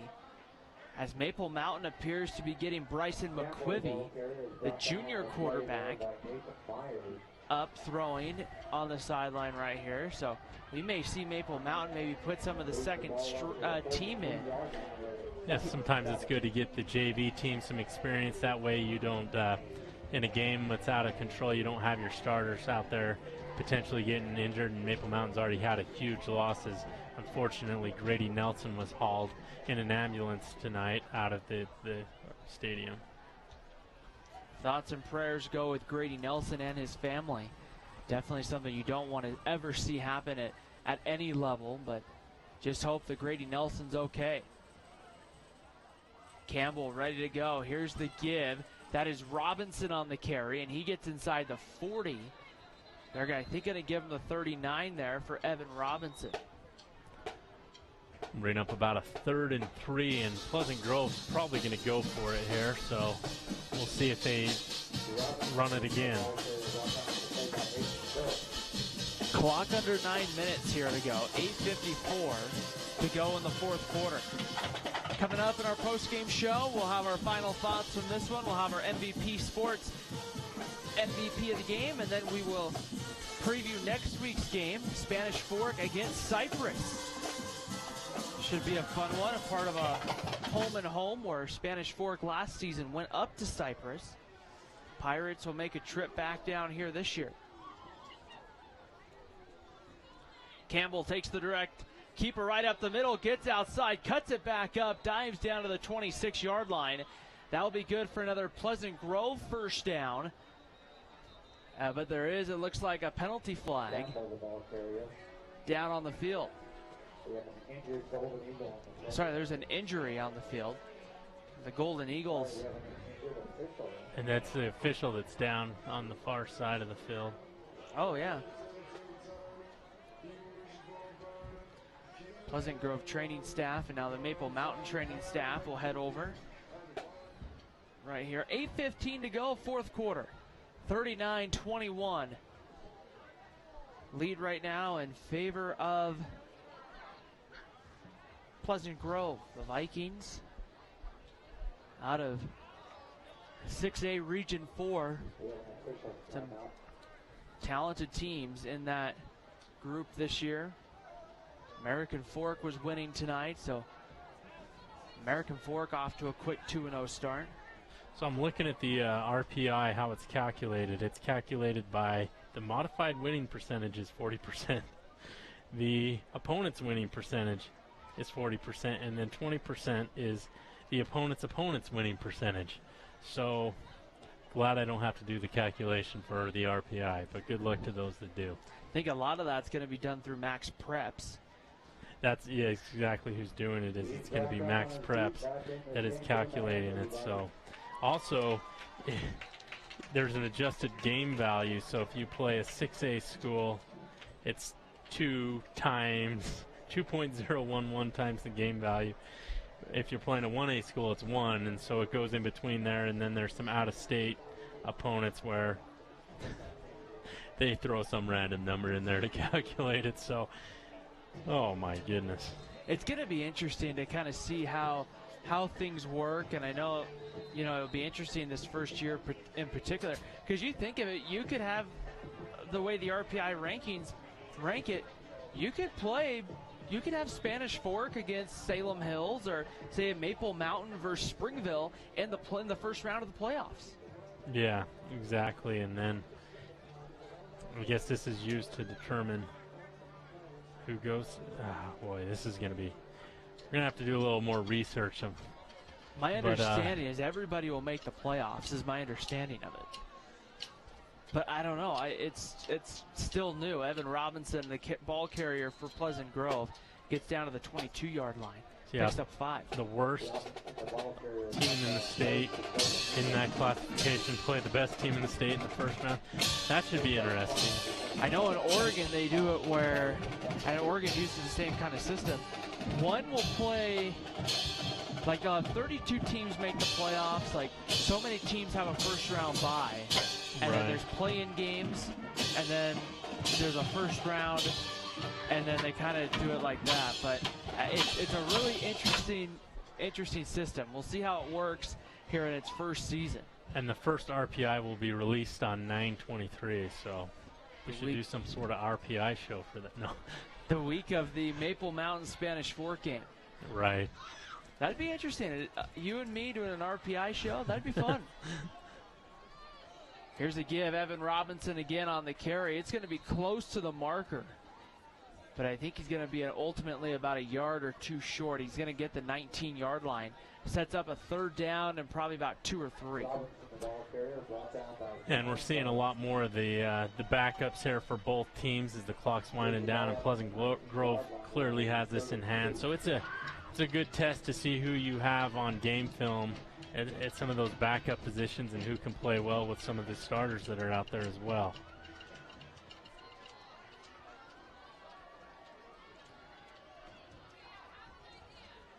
Campbell still in there for Pleasant Grove. He goes under center, letting that clock wind down. And here's the pitch outside, lowering his head, getting close to the marker. Number 16, that's Dane Doman, a junior running back. And Doman's going to be pretty close to the marker. He's going to have, it looks like, they're giving him the 17-yard line. It's going to be 4th and about half a yard. 4th down and short here. We'll see if Pleasant Grove, my guess is they're going to go with the quarterback sneak here.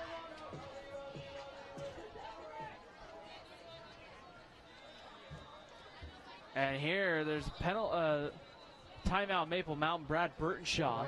There was some confusion as to where people were lining up. So Brad Burtonshaw hurries and calls a timeout.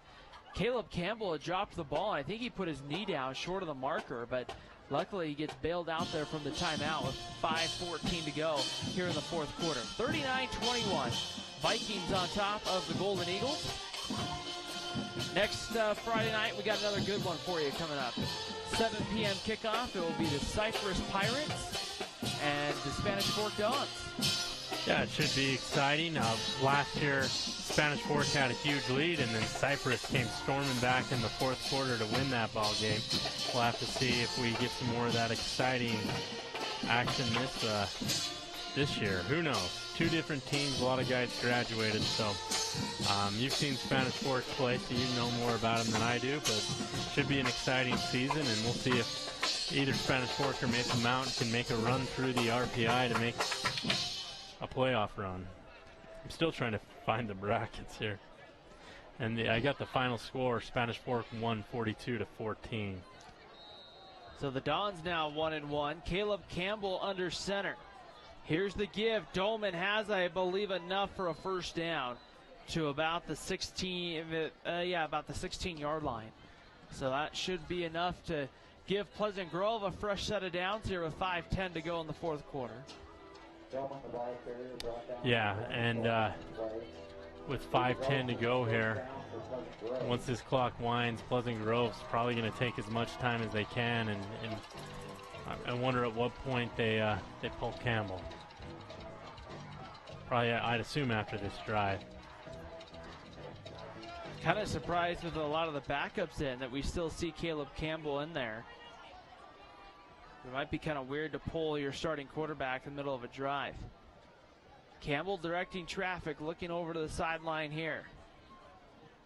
Dolman again, the deep back here for Pleasant Grove. Under center. And here's the give. Dolman straight ahead. Has the 10-yard line, still on his feet. Inside the 10, fighting his way towards the 5. And he's going to have pretty close to another first down. In fact, I think he got the first down to the 5-yard line. That'll be first and goal for Pleasant Grove. Yeah, and they've really worn down this Maple Mountain team by just having that nice balanced attack. They've been run heavy at times as well, so not surprised. But, that second quarter, it looked like it was going to be anybody's ball game. But here in the second half, Pleasant Grove has definitely shown who the dominant team has been in this game. So for Maple Mountain, though, I think the one area they need to look at improving is this defense. I think they've gotten better as the games went along in defending the run, but that's something they definitely need to improve on as they head throughout the season. Dolman goes ahead there for about a yard and a half. It'll be second and goal from about the 3. And that clock keeps moving, and for Maple Mountain, this game's out of hand, but you want to keep the score as respectable as possible. And based on my 5 minutes of research on the RPI while we were on the air, I don't think it matters what the score in this game is. I think it's just completely based off of your winning percentage, your opponent's winning percentage, and your opponent's winning percentage. Biggest thing you could hope for is that Pleasant Grove runs the table. Exactly. Also, hopefully you come out of this game with a little more confidence, knowing that, hey, yeah, we ended up getting blown out in this thing late, but we were able to hang with the 6A team as Pleasant Grove scores there. So it's Dane Dolman in from 3 yards out, touchdown Vikings, and it makes it 45-21 with 3:44 to play here in the fourth quarter, and Dolman able to find his way in. Yeah, 45-21, and they've missed 3 extra points here. So if you're Pleasant Grove, you can work here on your PAT game. Well, I guess they didn't miss 3. They've missed a couple and had some, two-point conversion that didn't work out for them. Seth Lyman on for the extra point. And here the Vikings are late getting a man on the field. I'm interested when Maple Mountain goes in and watches this game film what adjustments they're going to make, because I think they blocked it, but where's the penalty? I was going to say they blocked it, but it kind of looked like they were offsides. Yeah, it looked that way. But there's no penalty flag. I'm looking at this sideline, and I don't see an official there. So, officials have seemed to be pretty picky, calling a lot of holding, a lot of face masks, and they've done a great job not criticizing them, but that might have been one they missed. Nonetheless, here with 3:44 to go, we'll see what happens here. Great opportunity. This is a really good Pleasant Grove team. Yeah, they went 8-5 last year. They lost to Lone Peak in the semifinals, so they definitely have made some runs to the state and are used to high level of football. Maple Mountain last year lost in the first round after winning a play-in game to go 4-8. So I think this team will have a better record based on what I've seen tonight and the score of the first game than they did last year once they get into into some of the teams in the same classification. And it's just such a challenge to play, because we've been a part of a couple of those playing games. You play Tuesday, then you turn around and have to play Saturday. That's a very tough turnaround. Also, you usually play you do play the number one team in that region, and so hopefully that all goes away with this RPI system. I did not like the play-in games, because anytime we'd go do a play-in game on Tuesday, and then we did the Spanish Fork Maple Mountain a few years ago, and then we went up to Woods Cross and just watched Maple Mountain play with Woods Cross for a quarter, and then you could tell they just were fatigued, and Woods Cross was just running up and down the field. And I think that's one where the RPI does come into play a little bit, because you will get, now the idea of everybody gets in, you really don't have to have, you have to figure out probably a way to come up with ties, but you're probably not going to see as many ties within that RPI system. Yeah, exactly. So I don't know. We'll have to see. I'm excited to see what the standings looks like, how they calculate it.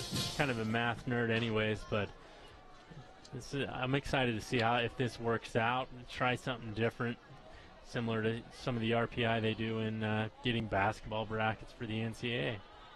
Bryson McQuivian throws down the field, and that pass almost intercepted. Goes incomplete. Cale Mickelson almost had his second pick of the night. And I don't know how it got through those two defenders there, but nonetheless it does. Brings up 2nd down and 10 for Maple Mountain. And McQuivey's a junior as well, so he's out there trying to see, try and get him some reps in case something happens to Nelson.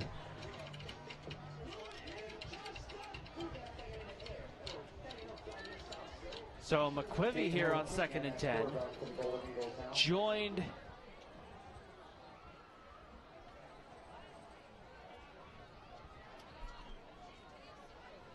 this is Ho Ching in there now. This pass goes incomplete, trying to get it out there to Kyson Hall.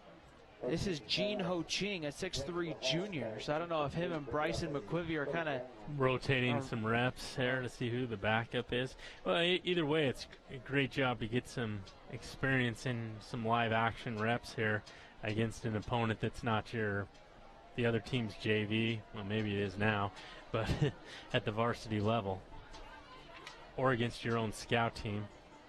So now McQuivey and Ho Ching to the bench. Yeah, I'm going through this roster, and outside of the line, it looks like a lot of the guys that are playing this year are juniors. So it should be an exciting for some of these juniors to play and get 2 years of starting. Man goes in motion, and there's a procedure penalty, it looks like, against Maple Mountain. Now back the Golden Eagles up 5 yards here, and a 3rd down and 15.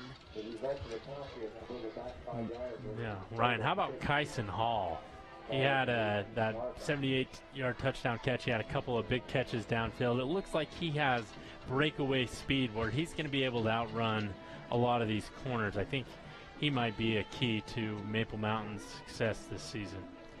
Well, the Hall family's made some great contributions here to Maple Mountain over the last. KJ, Jaron, now Kyson. Am I missing somebody?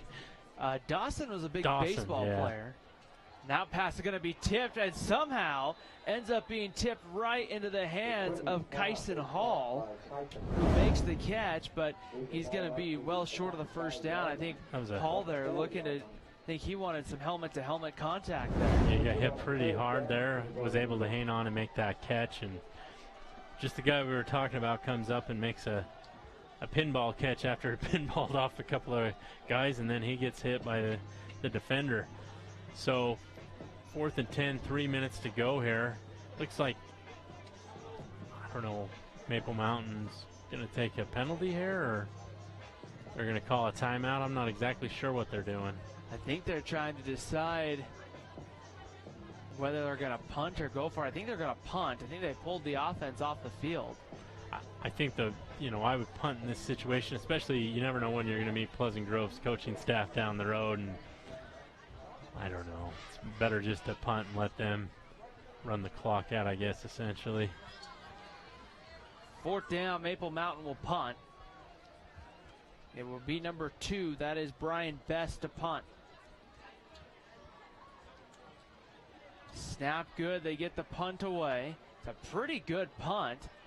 It will take a nice Maple Mountain bounce and go out of bounds at around the 33-yard line. So with 2:09 to go, Pleasant Grove will have the football, and they'll have a chance just to see if they can run out the clock here and get on the bus back up I-15, 2-0. Yeah, and 2-0, 2 big wins to start out your season if you're Pleasant Grove. You won that first one against Riverton. That was at home 28-14. Come out here to Maple Mountain, and now Pleasant Grove is also going to be a big fan of Maple Mountain. They're not in the same region.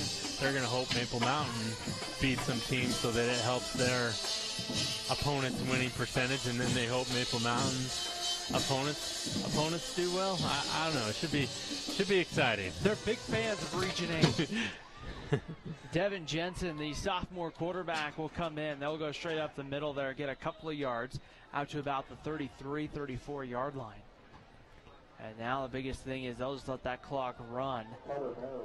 Carter Merrill on the ball, on the carry. Yeah, we're under 2 minutes here, and boy, I was impressed with Campbell for Pleasant Grove. He had a couple of runs there. Was very accurate, had very accurate passing, and had a cannon for an arm, as you mentioned. So I think he's going to have himself a good season as well. And then the Connors twins, Maldonado, they got some great athletes here at Pleasant Grove. I think Pleasant Grove they may not win their region, as here's Merrill getting outside. He's going to fight off a couple of tacklers and get a few more yards out close to the 41. I don't think Pleasant Grove may not win their region because their region's tough. You might not take 4th in their region. I think this is going to be a very dangerous team with an RPI-type system that if things work out well, they may be one of the teams that might have a higher-ranked seed and not be necessarily in the top 2 or 3 in their region. So in their region, they have American Fork, who I think is 2-0 after they were pretty good. And they took 2nd in state last year. Yep. They got Corner Canyon, who was the state champion, I believe, at 5A last year. Lone Peak, who was the state champion last year. They've got Skyridge, who I believe was the runner-up. They were the runner-up in 5A. 5A, yeah. And then Westlake. So I mean, every week you're going to play a very meaningful game in that region. Carter Merrill picked up the first down.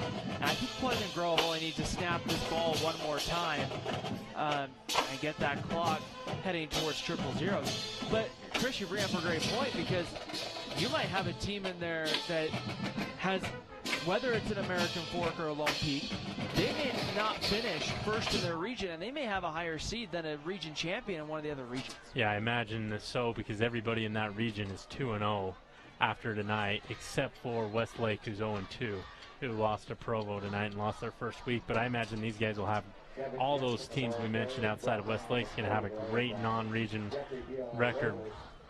Devin Jensen on the carry, and that should do it here for Maple Mountain. 45-21, your final. Pleasant Grove on top of Maple Mountain. We'll go ahead and take a break. When we come back, we'll wrap this thing up, and we will have our MVP Sports, MVP of the game. We're watching high school football on Spanish Sports 17.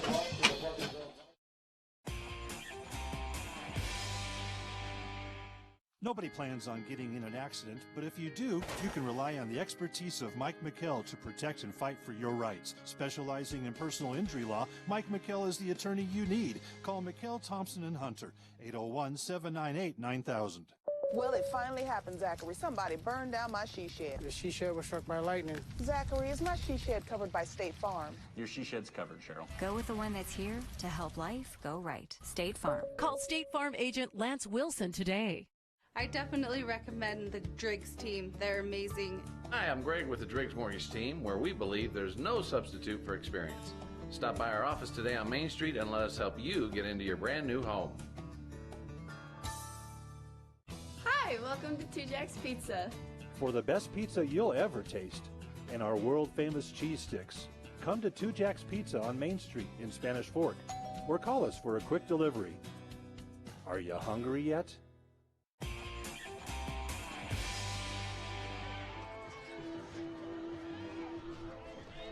And we're back here on SF-17. Pleasant Grove won this one 45-21 over Maple Mountain.